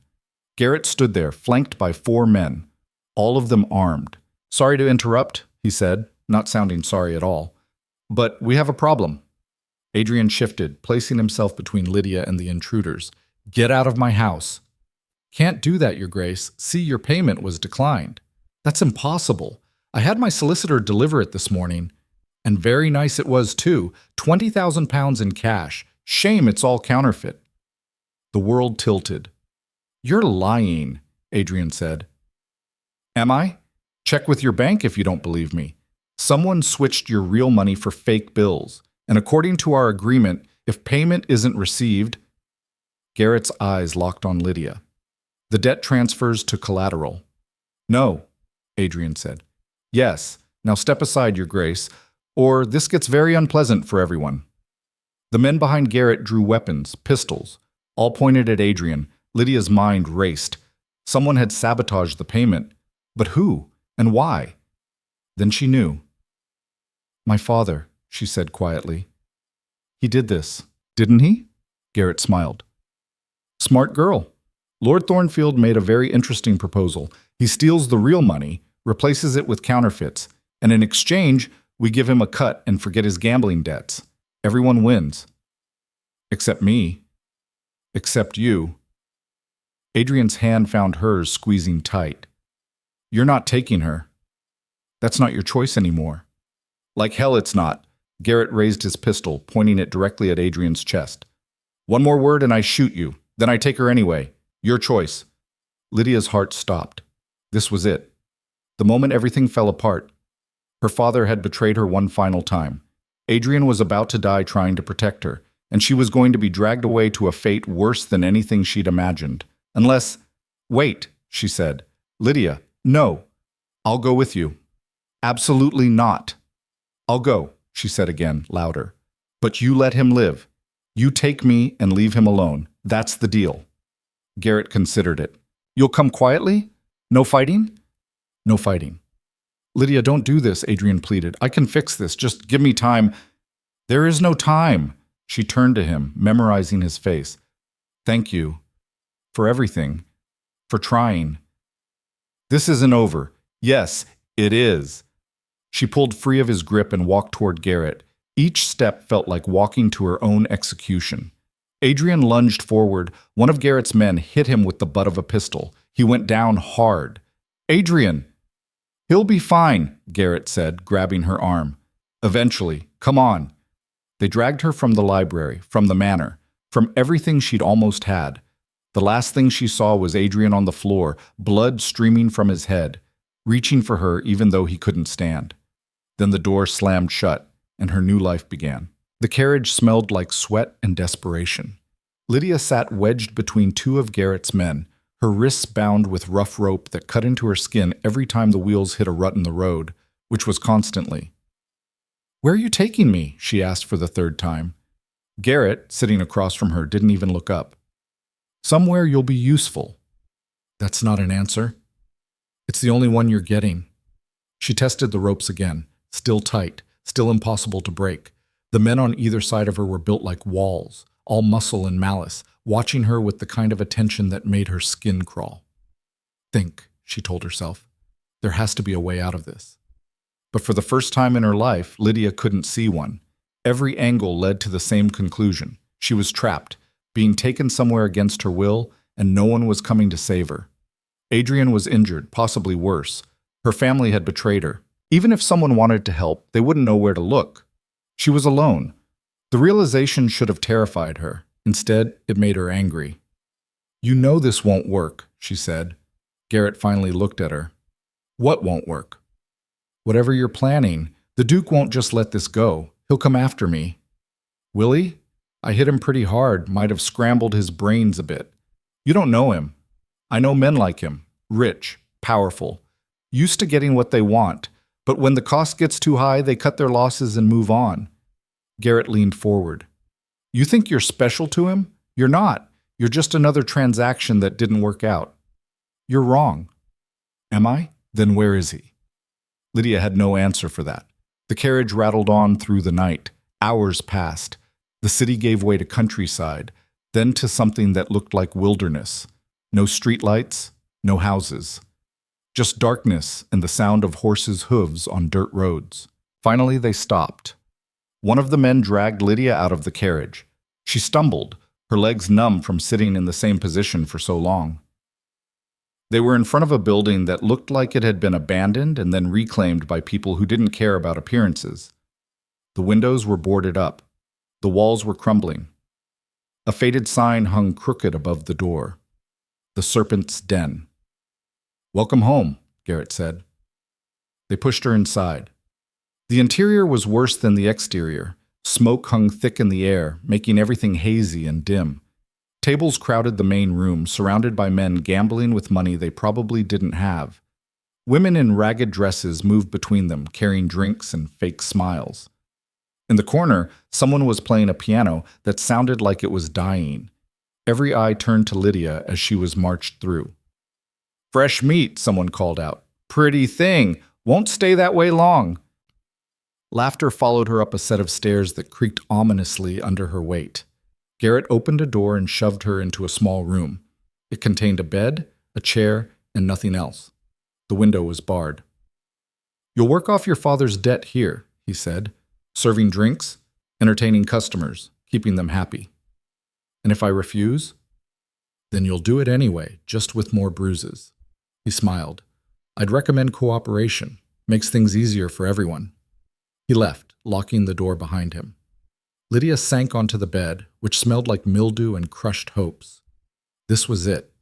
This was where she'd end up. Not married to a duke, not saved by her family, just another girl trapped in a place like this, working off debts that weren't hers until she was too broken to care anymore. No. The thought came sharp and clear. No. This was not how her story ended. She stood and examined the room properly. The door was solid, the lock heavy. The window was barred, but the bars looked old, rusted. She tested one. It shifted slightly. Not much, but enough to give her an idea. She worked at the bar for the next hour, wiggling it back and forth, feeling the rust flake away and the metal weaken. Her hands cramped, her shoulders burned, but the bar kept moving, loosening in its socket. Finally, with a crack that sounded deafening in the small room, it came free. 1 bar. Out of 5. Not enough to squeeze through, but it was a start. Footsteps approached her door. Lydia quickly shoved the bar under the bed and sat down, trying to look defeated. A woman opened the door. She was older, maybe 40, with hard eyes and harder edges. "I'm Martha. I run the girls here. Garrett says you're starting tonight." "I'm not one of your girls?" "You are now." Martha tossed a dress onto the bed. It was red, low-cut, and left nothing to the imagination. "Put that on. You'll be serving drinks in the main room. Keep the customers happy. Don't cause trouble." "And if I do cause trouble?" Martha's expression didn't change. "Then I'll make sure you regret it. I've broken more stubborn girls than you." She left. Lydia stared at the dress. Every instinct screamed at her to refuse, to fight, to do anything except put on that costume and walk downstairs like she'd accepted her fate. But she needed information, needed to understand this place, these people, their patterns and weaknesses. And she couldn't do that locked in a room. So she put on the dress. It fit poorly, gaping in some places and pinching in others. She looked like exactly what they wanted her to be, desperate and broken. Perfect. Martha came back, looked her over, and nodded. "You'll do. Come on." The main room was even worse up close. The smoke burned her eyes. The noise was overwhelming. Shouts, laughter, arguments, the constant clink of coins and glasses. Men grabbed at her as she passed, their hands finding places they had no right to touch. "Smile," Martha hissed. "You're here to make them happy." Lydia smiled. It felt like swallowing glass. She served drinks for hours, learning the rhythm of the place. The drunk men were easy to avoid, loud and obvious. The quiet ones were dangerous. They watched her with calculating eyes, measuring her worth in ways that had nothing to do with money. But she also learned other things. The layout of the building, the number of guards, The fact that Garrett kept an office on the third floor where he conducted his real business. The fact that the back door was only guarded during the day. And she learned something else. Something that changed everything. "Heard Blackmore's here," one man said to another at a nearby table. Lydia's blood went cold. She moved closer, pretending to wipe down an empty table. "The Duke? Why?" "Looking for his woman, the one Garrett snatched. Word is he's offering a reward for information." "How much?" £500. A low whistle. "That's serious money. That's serious obsession. Man must really want her back." Lydia's heart hammered. Adrian was here, in the city, looking for her. But that meant he was also in danger. Garrett's men wouldn't hesitate to kill him if they got the chance. And if he came here, to this place, they'd have every advantage. She had to warn him. Or better yet, she had to get out before he did something stupid trying to save her. The night wore on. Men came and went. Money changed hands. Lydia kept serving, kept smiling, kept listening. Around midnight, Martha pulled her aside. "Garrett wants to see you." "Why?" "Doesn't matter why. When Garrett says come, you come." They climbed to the third floor. Garrett's office was nicer than the rest of the building. Actual furniture, clean windows, a desk that hadn't been scavenged from a trash heap. He sat behind it, counting money. "Anne," he said, using the fake name she'd given at Blackmore Manor. "Or should I say Lydia? I can never keep track." "What do you want?" "Direct." "I like that." He gestured to a chair. "Sit." She remained standing. He shrugged. "Suit yourself. I have a proposition for you." "I'm not interested." "You haven't heard it yet." "I don't need to. Whatever it is, the answer is no." "Even if it gets you out of here?" That stopped her. "What are you talking about?" "The Duke is looking for you. Making noise, offering rewards. It's bad for business." Garrett leaned back in his chair. "So here's what's going to happen. You're going to write him a letter. Tell him you're fine. Tell him to stop looking. Tell him whatever you need to tell him to make him go away. And if I refuse, then I'll kill him. Simple as that. He'll come here eventually. Men like him always do when they're obsessed. And when he does, my men will be waiting. One bullet, problem solved." Lydia's hands clenched into fists. "You're bluffing." "Am I? I've killed men for less. Dukes aren't special. They bleed the same as everyone else." He meant it. She could see it in his eyes, hear it in his voice. Adrian was a threat to his operation, and Garrett eliminated threats. "Fine," she said. "I'll write the letter." "Good girl." He pushed paper and pen across the desk. "Make it convincing." Lydia picked up the pen, her mind racing. She needed to warn Adrian, but if she made it obvious, Garrett would know. The letter had to sound like she was cooperating while actually telling Adrian everything he needed to know. She wrote carefully, choosing each word with precision. "Adrian, I'm writing to tell you to stop looking for me. I'm safe here at the place where serpents gather and make their den. I've accepted my situation and made my choice. There's nothing you can do. My father made his decision and I've made mine.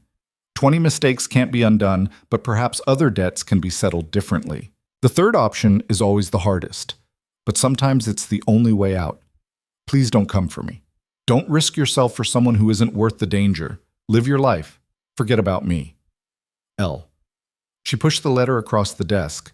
Garrett read it, his eyes narrowing. "This is garbage."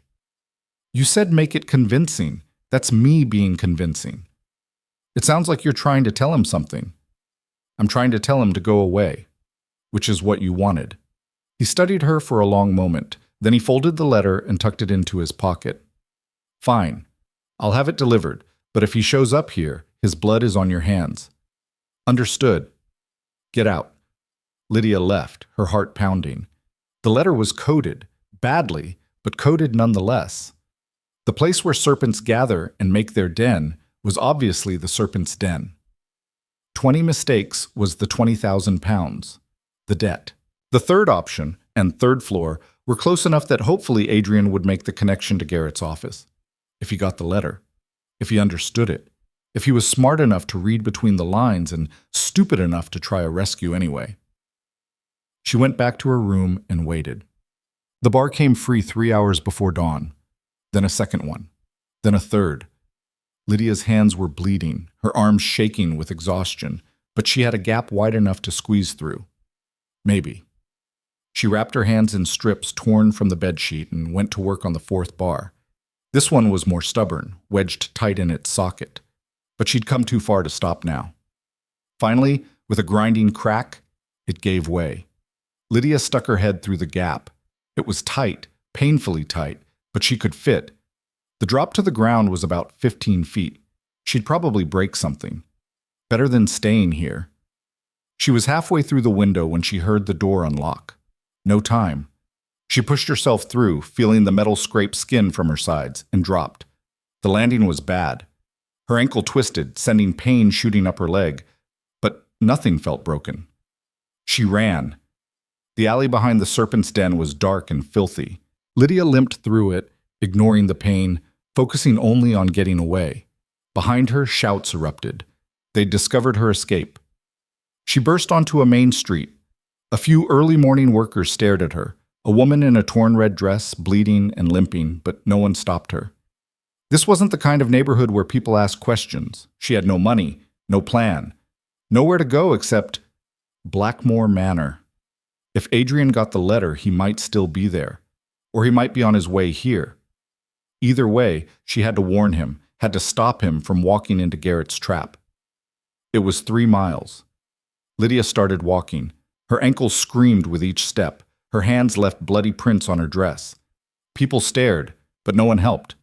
She must have looked insane, a desperate woman stumbling through the streets at dawn, muttering to herself to keep going, just keep going. 2 miles, 1 mile, half a mile. The sun was rising when she finally saw the manor. It looked different in daylight, less imposing and more like the home it was supposed to be. She collapsed at the front door and pounded on it with her bloody fists. A servant answered, not Emma this time, but an older man who looked alarmed at the sight of her. "Miss Thornfield, what happened? Where's Adrian? The Duke? Where is he? He left an hour ago, got a letter and went rushing out. I tried to stop him, but no. Where did he go?" He didn't say, just took 4 men and rode off like the devil was chasing him. The Serpent's Den. He was going to the Serpent's Den, and Garrett would be waiting with guns and men and no mercy. "I need a horse," Lydia said. "Miss, you're injured. I need a horse now."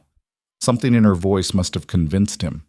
10 minutes later, she was mounted on a mare from the Duke's stable, riding back the way she'd come with speed that would have been reckless, even if she wasn't half dead and barely able to stay in the saddle. She reached the den just as Adrian and his men were dismounting out front. "Adrian!" she screamed. "It's a trap!" He spun around, his face going from determined to shocked in an instant. "Lydia? It's a trap.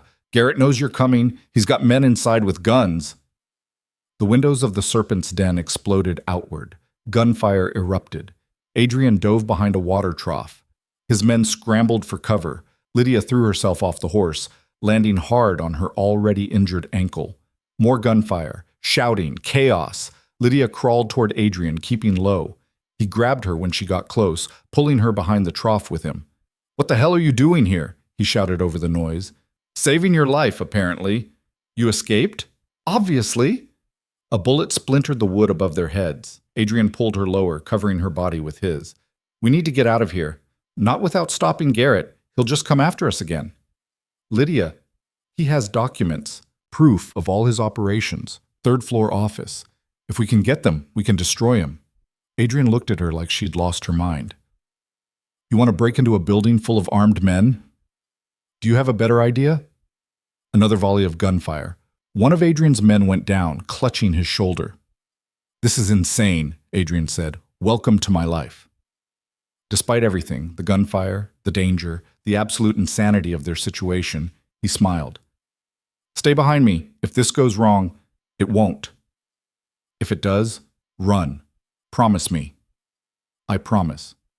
She was lying, and they both knew it. Adrian's remaining men laid down covering fire. He and Lydia ran for the back entrance, the one that was supposed to be unguarded. It wasn't. 2 men stood there with rifles. Adrian hit the first one before he could raise his weapon. The second one got a shot off, but it went wide. Lydia grabbed a broken piece of wood from the ground and swung it at his head.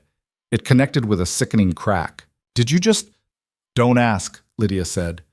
They were inside. The back hallway was empty, but they could hear fighting from the front. Adrian led the way up the stairs, moving fast and quiet. Second floor, third floor. Garrett's office door was closed. Adrian kicked it open. The room was empty, but the desk was covered in papers. Ledgers, IOS, names, dates, everything needed to prove what the Serpent's Den really was. Grab everything, Adrian said. They worked fast, shoving papers into a bag one of Adrian's men had been carrying. Account books, letters, documents with official seals. Enough evidence to hang Garrett 10 times over. Looking for something? They spun around. Garrett stood in the doorway, pistol in hand. Get behind me, Adrian said to Lydia. No. Lydia? I said no. She stepped forward, putting herself between Adrian and the gun. You're not shooting him. Then I'll shoot you, Garrett said. Go ahead. Kill me. You lose your collateral.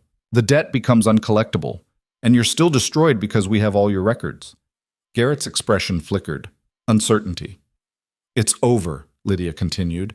You can kill us both, but Adrian's men know where we are. They have orders to take these documents to the authorities if we don't come back. Either way, you lose. You're bluffing. Am I? Are you willing to bet your entire operation on that? Silence. Garrett's hand shook slightly, the pistol wavering. Walk away, Lydia said.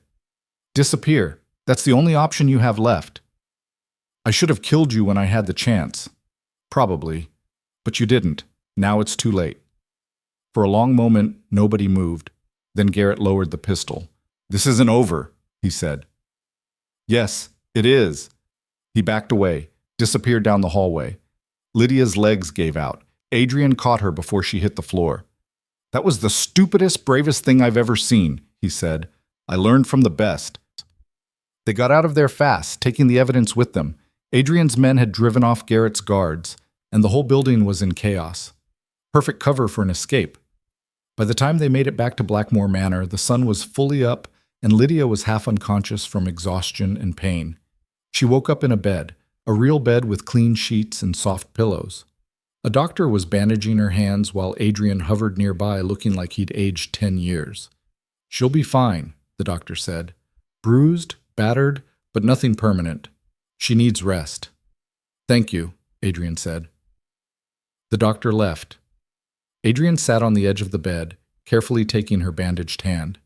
You're an idiot, he said. So are you. We make a good pair then. Lydia laughed, then winced as it pulled at her bruised ribs. We got the documents?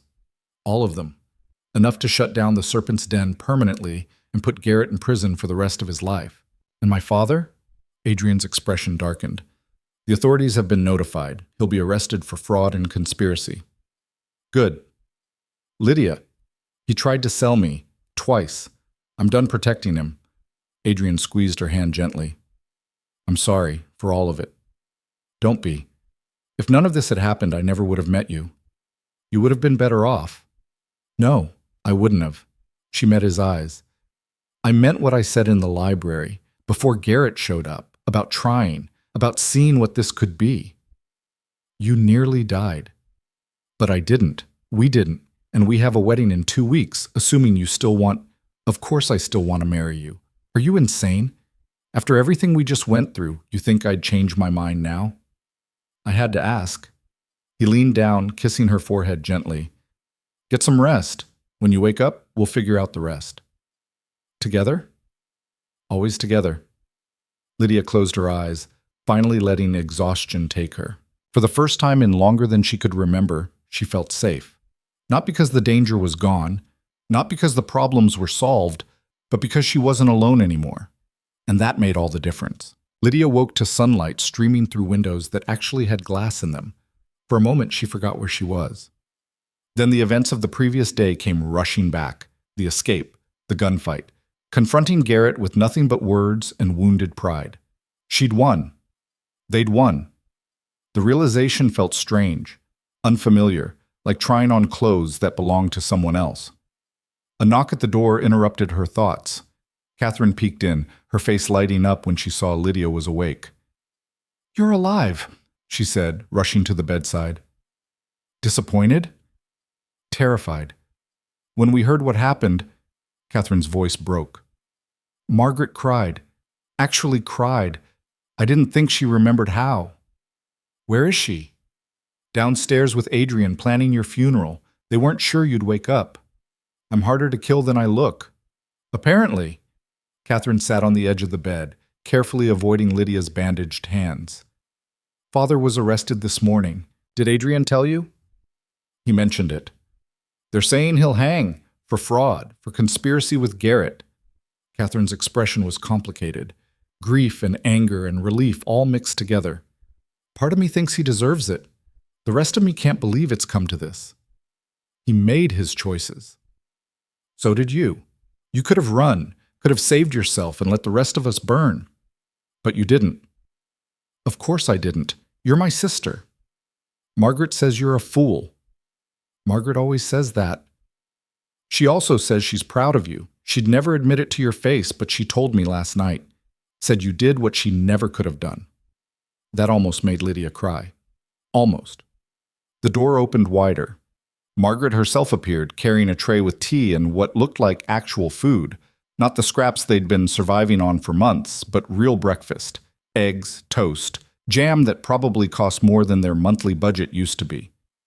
You look terrible, Margaret said. Good morning to you too. I'm serious. Your face is bruised, your hands are wrapped like a mummy, and there's a cut on your forehead that's going to scar. She set the tray down with more force than necessary. You could have died. But I didn't.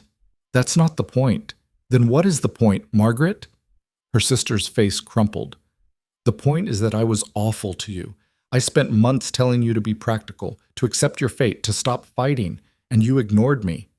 Thank heaven you ignored me. It was the closest thing to an apology Margaret had ever given. Lydia took it. Help me sit up, she said. I'm starving. Between the three of them, they managed to get Lydia upright and eating. The food tasted like salvation.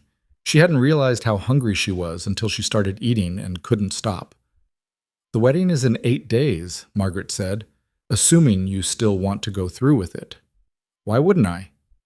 Well, you were kidnapped, held prisoner, nearly killed. Some brides might consider that grounds for reconsideration. Some brides aren't me. Catherine grinned. That's what Adrian said you'd say. He knows me too well already. Is that a bad thing? Margaret asked.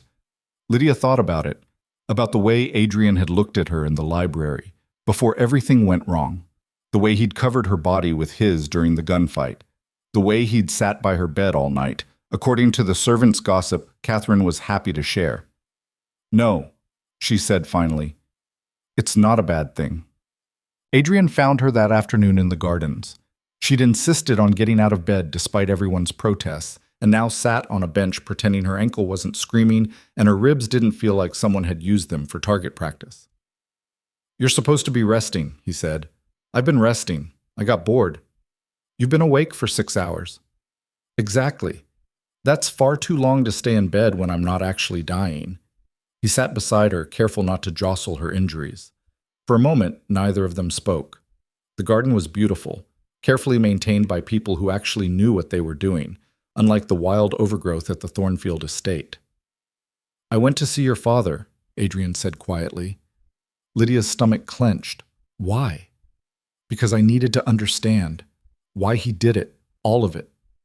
What did he say? That he was trying to save the family, that he thought gambling was the answer, that he never meant for things to go this far. Adrian's jaw tightened. He cried, begged me to help him, said he was sorry. Are you going to? Help him? No. Adrian turned to look at her. I told him that the only reason he's still breathing is because you asked me not to kill him, but that doesn't mean I'll save him from the consequences of his actions. Good. You're not upset? Why would I be upset? He tried to sell me, twice. He stole from you. He conspired with criminals. He deserves whatever happens to him. He's your father. He stopped being my father when he decided his debts were more important than my life. Lydia pulled at a loose thread on her sleeve. I know I'm supposed to feel something, grief or anger or something, but mostly I just feel relieved. Like a weight I've been carrying for years finally got lifted. Adrian took her hand, the one that wasn't too damaged to touch. That's not wrong. Feeling relieved. Isn't it? What kind of daughter feels relieved when her father is arrested? The kind whose father failed her repeatedly. The kind who's been protecting him and making excuses for him and sacrificing herself for him while he just kept taking and taking. Adrian's thumb traced circles on her palm. You don't owe him your grief, Lydia, or your forgiveness, or anything else. She wanted to believe that, wanted to let go of the guilt that had been her constant companion for so long, but years of conditioning didn't disappear overnight. The trial starts next week, Adrian continued. They're charging him along with Garrett. The evidence we recovered is damning. Both of them will hang. How do you feel about that? Satisfied? They tried to take you from me. They failed. Now they'll pay. He paused. Is that cruel? Probably, but I don't care. Good. Neither do I. They sat in comfortable silence, watching birds flit between the perfectly trimmed hedges. Eventually, Adrian spoke again. We need to talk about the wedding. Lydia's heart sped up. What about it? Everyone thinks we should postpone. Give you time to recover. Let the scandal die down. What do you think? I think I've waited long enough. I think postponing gives our enemies time to regroup. And I think... He stopped, looking almost nervous. I think I don't want to wait anymore. To make this official. To have you as my wife instead of my fiancé. That's very romantic. I'm not a romantic man. No, but you're honest. I appreciate that more. So we keep the date? We keep the date. Relief flooded his face. Thank goodness. I already had my solicitor draw up new contracts. New contracts? The old ones were based on paying your father's debts and maintaining the estate. But now, he pulled a document from his jacket. Now it's different. Lydia scanned the pages. Her eyes widened. This gives me control of the Thornfield estate. What's left of it, yes. And an independent income. A generous one. An equal say in household decisions. It seemed fair. You'll be running it. She looked up at him. This isn't a normal marriage contract. We're not having a normal marriage. I thought we established that. He shifted uncomfortably. If you don't like the terms, we can negotiate. I love the terms. She struggled for words. Why are you doing this? Because the idea of you being dependent on me, having no power of your own, makes me sick. Because you fought too hard and survived too much to end up as someone's property. Because I want you to choose to stay with me, not be forced to stay because you have no other options. Adrian, I know what people will say. That I'm being foolish. That giving my wife this much independence will lead to disaster. That you'll take the money and leave me. He met her eyes. But I don't care what they say. I care what you want. And I think you want to be free. Lydia felt something crack open in her chest. This man, this strange, complicated, impossible man, understood her better than anyone ever had. I do want to be free, she said quietly, but I also want to be with you. Can I have both? Yes. That's exactly what I'm offering. Then I accept. All of it. He smiled, and it transformed his entire face. We're really doing this, aren't it? Getting married, being partners, scandalizing society. Apparently. Any regrets? Ask me in 50 years. Tab. News of the upcoming wedding spread through society like wildfire. Most of the reactions were predictably awful. She trapped him, Lady Caroline told anyone who would listen. First with deception, then with drama. The poor Duke doesn't know what he's gotten himself into. I heard she was working at the Serpent's Den, someone else whispered at a tea party Margaret reluctantly attended. Doing unspeakable things. The family is cursed. First the father's gambling, then the kidnapping. What's next? Margaret reported all of this to Lydia with barely contained fury. They're awful. All of them. I wanted to throw my tea in Caroline's face. Why didn't you? Because it was expensive tea and she's not worth wasting it on. Margaret paced the sitting room like a caged animal. How can you stand it, knowing they're saying these things? I stopped caring what they think. You should try it. It's liberating. Easy for you to say. You're marrying a duke. I'm just the sister of the scandalous bride. You're also inheriting a third of my independent income, according to the new contracts. You and Catherine both. So you can afford not to care either.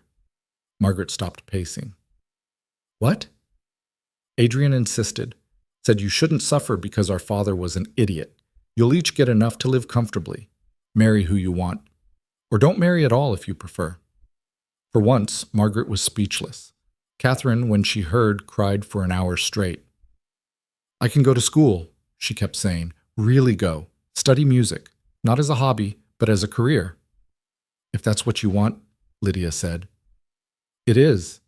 It's all I've ever wanted. Watching her sister's face light up with possibilities almost made everything worth it. Almost made the pain and fear and uncertainty seem like a reasonable price to pay. The day before the wedding, an unexpected visitor arrived.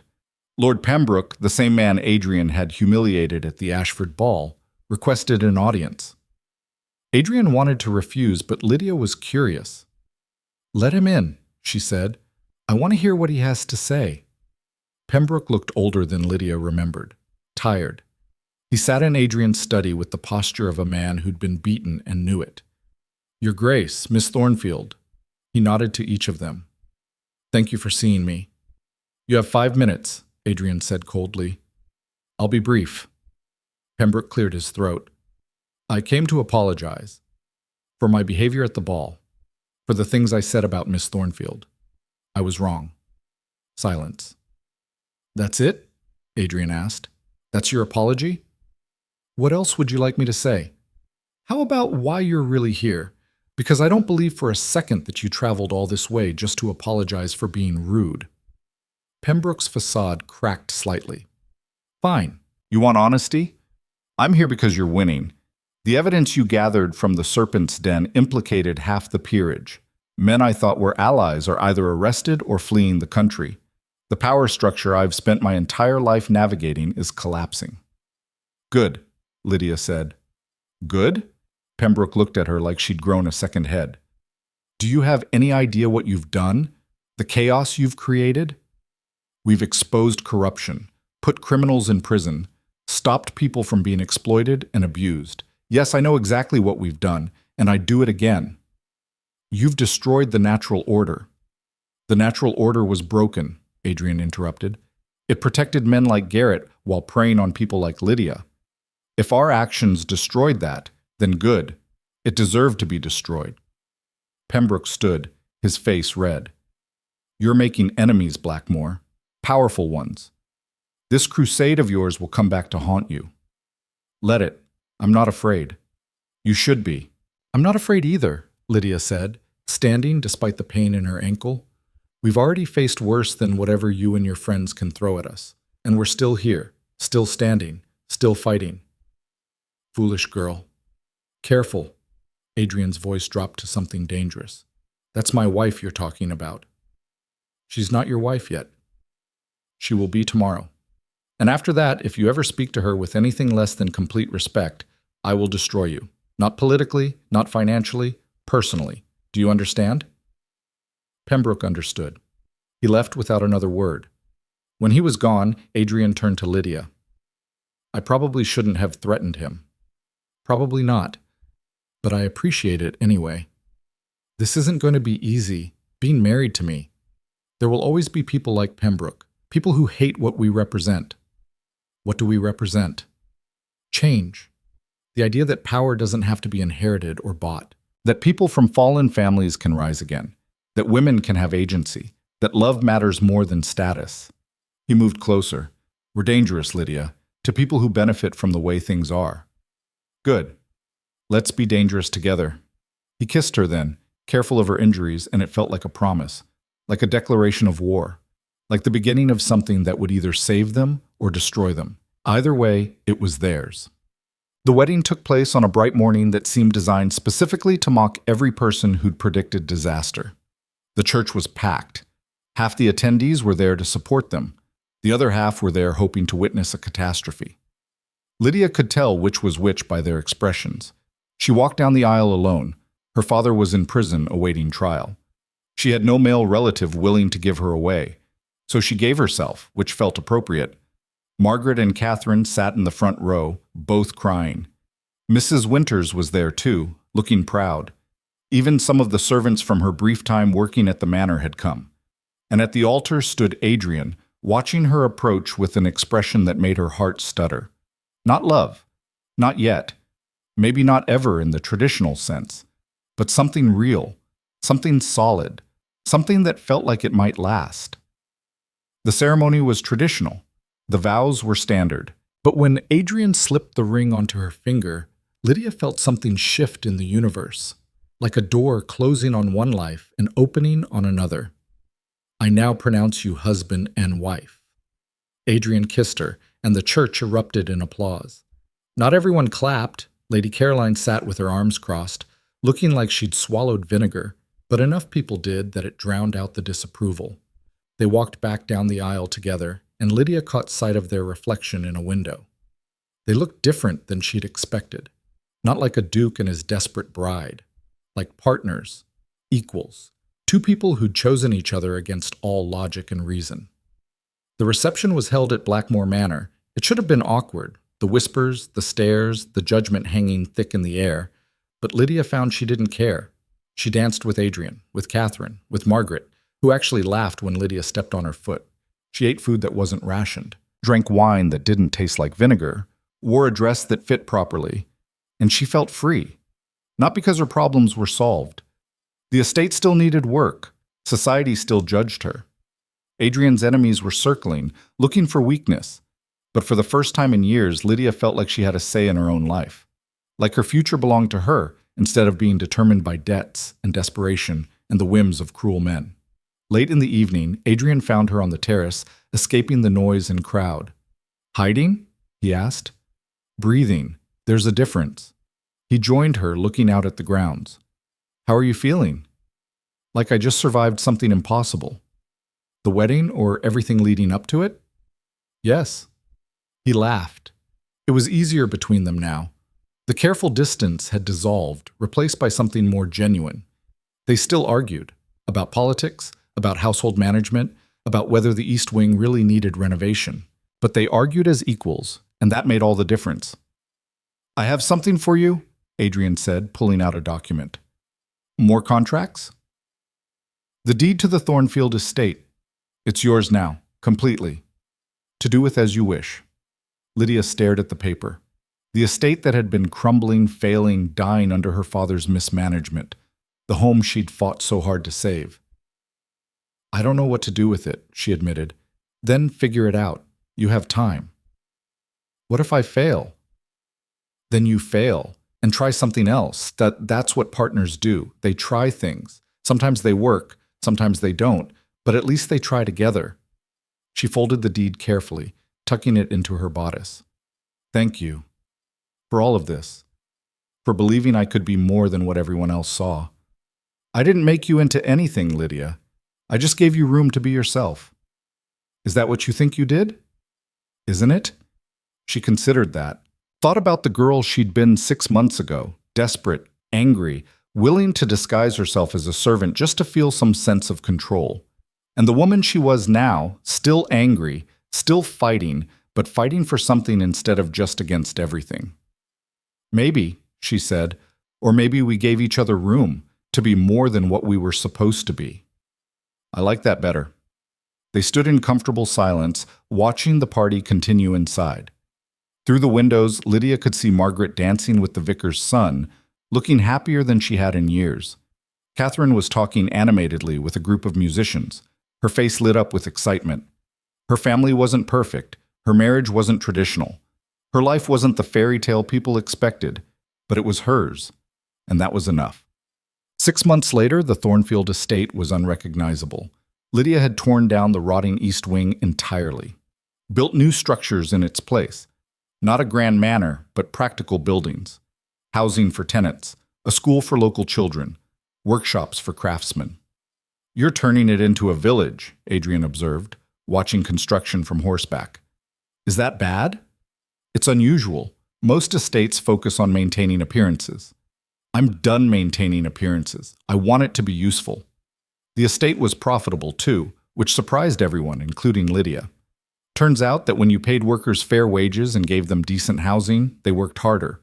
When you invested in education and training, people became more skilled. When you treated tenants like partners instead of property, they cared about the land. Revolutionary concepts, apparently. The scandal had faded too, not disappeared. Lydia suspected she'd always be that woman who was kidnapped in certain circles. But new scandals had emerged to occupy society's attention. And increasingly, people stopped whispering about her past and started asking about her methods. How did you increase yields by 30%? What's this educational program you've started? My estate is struggling. Could you consult? Lydia said yes to some, no to others. She was learning to pick her battles, to spend her energy on people and causes that mattered instead of trying to win everyone's approval.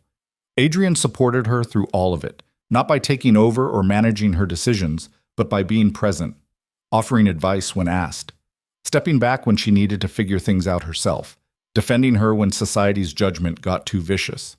They fought, often, about money, about politics, about whether the new irrigation system was worth the investment, but they fought as equals, and afterward they always found their way back to each other. One evening, after a particularly heated argument about tenant contracts, Adrian found her in the library.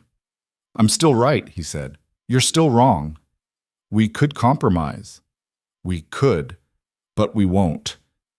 He sat beside her, close enough that their shoulders touched. "Why do you have to be so stubborn?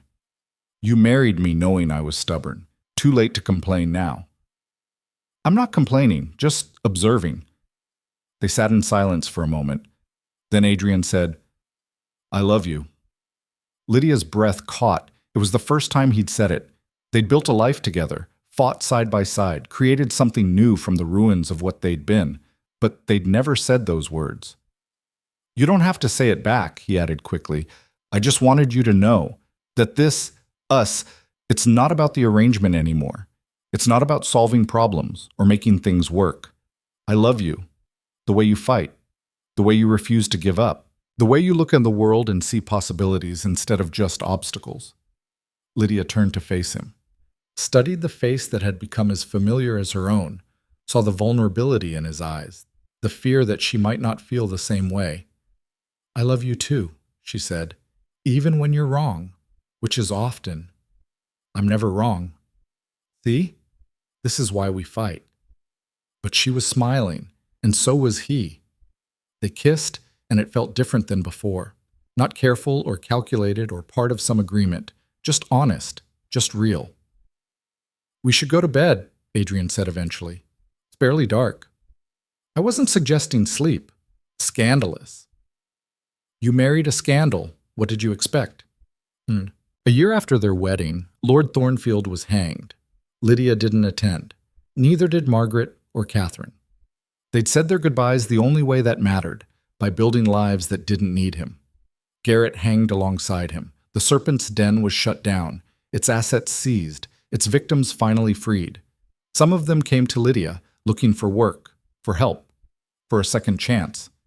She gave it when she could, started a program at the estate specifically for women escaping bad situations.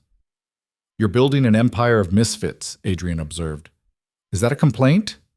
"It's admiration. You're changing things, really changing them." "We're changing things.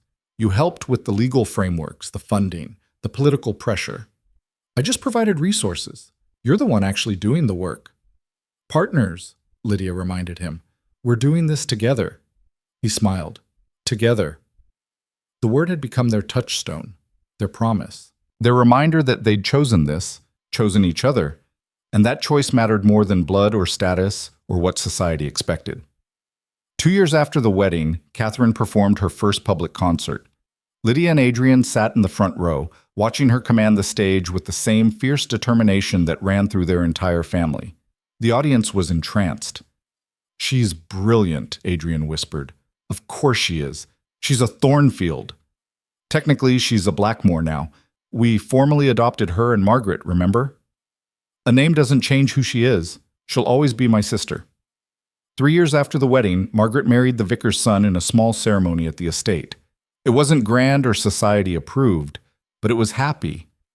The vicar's son looked at Margaret like she'd hung the moon, and Margaret looked at him like he was the answer to a question she'd been asking her whole life. "Do you think they'll be happy?" Adrian asked. "Probably not always. Marriage is hard." Speaking from experience?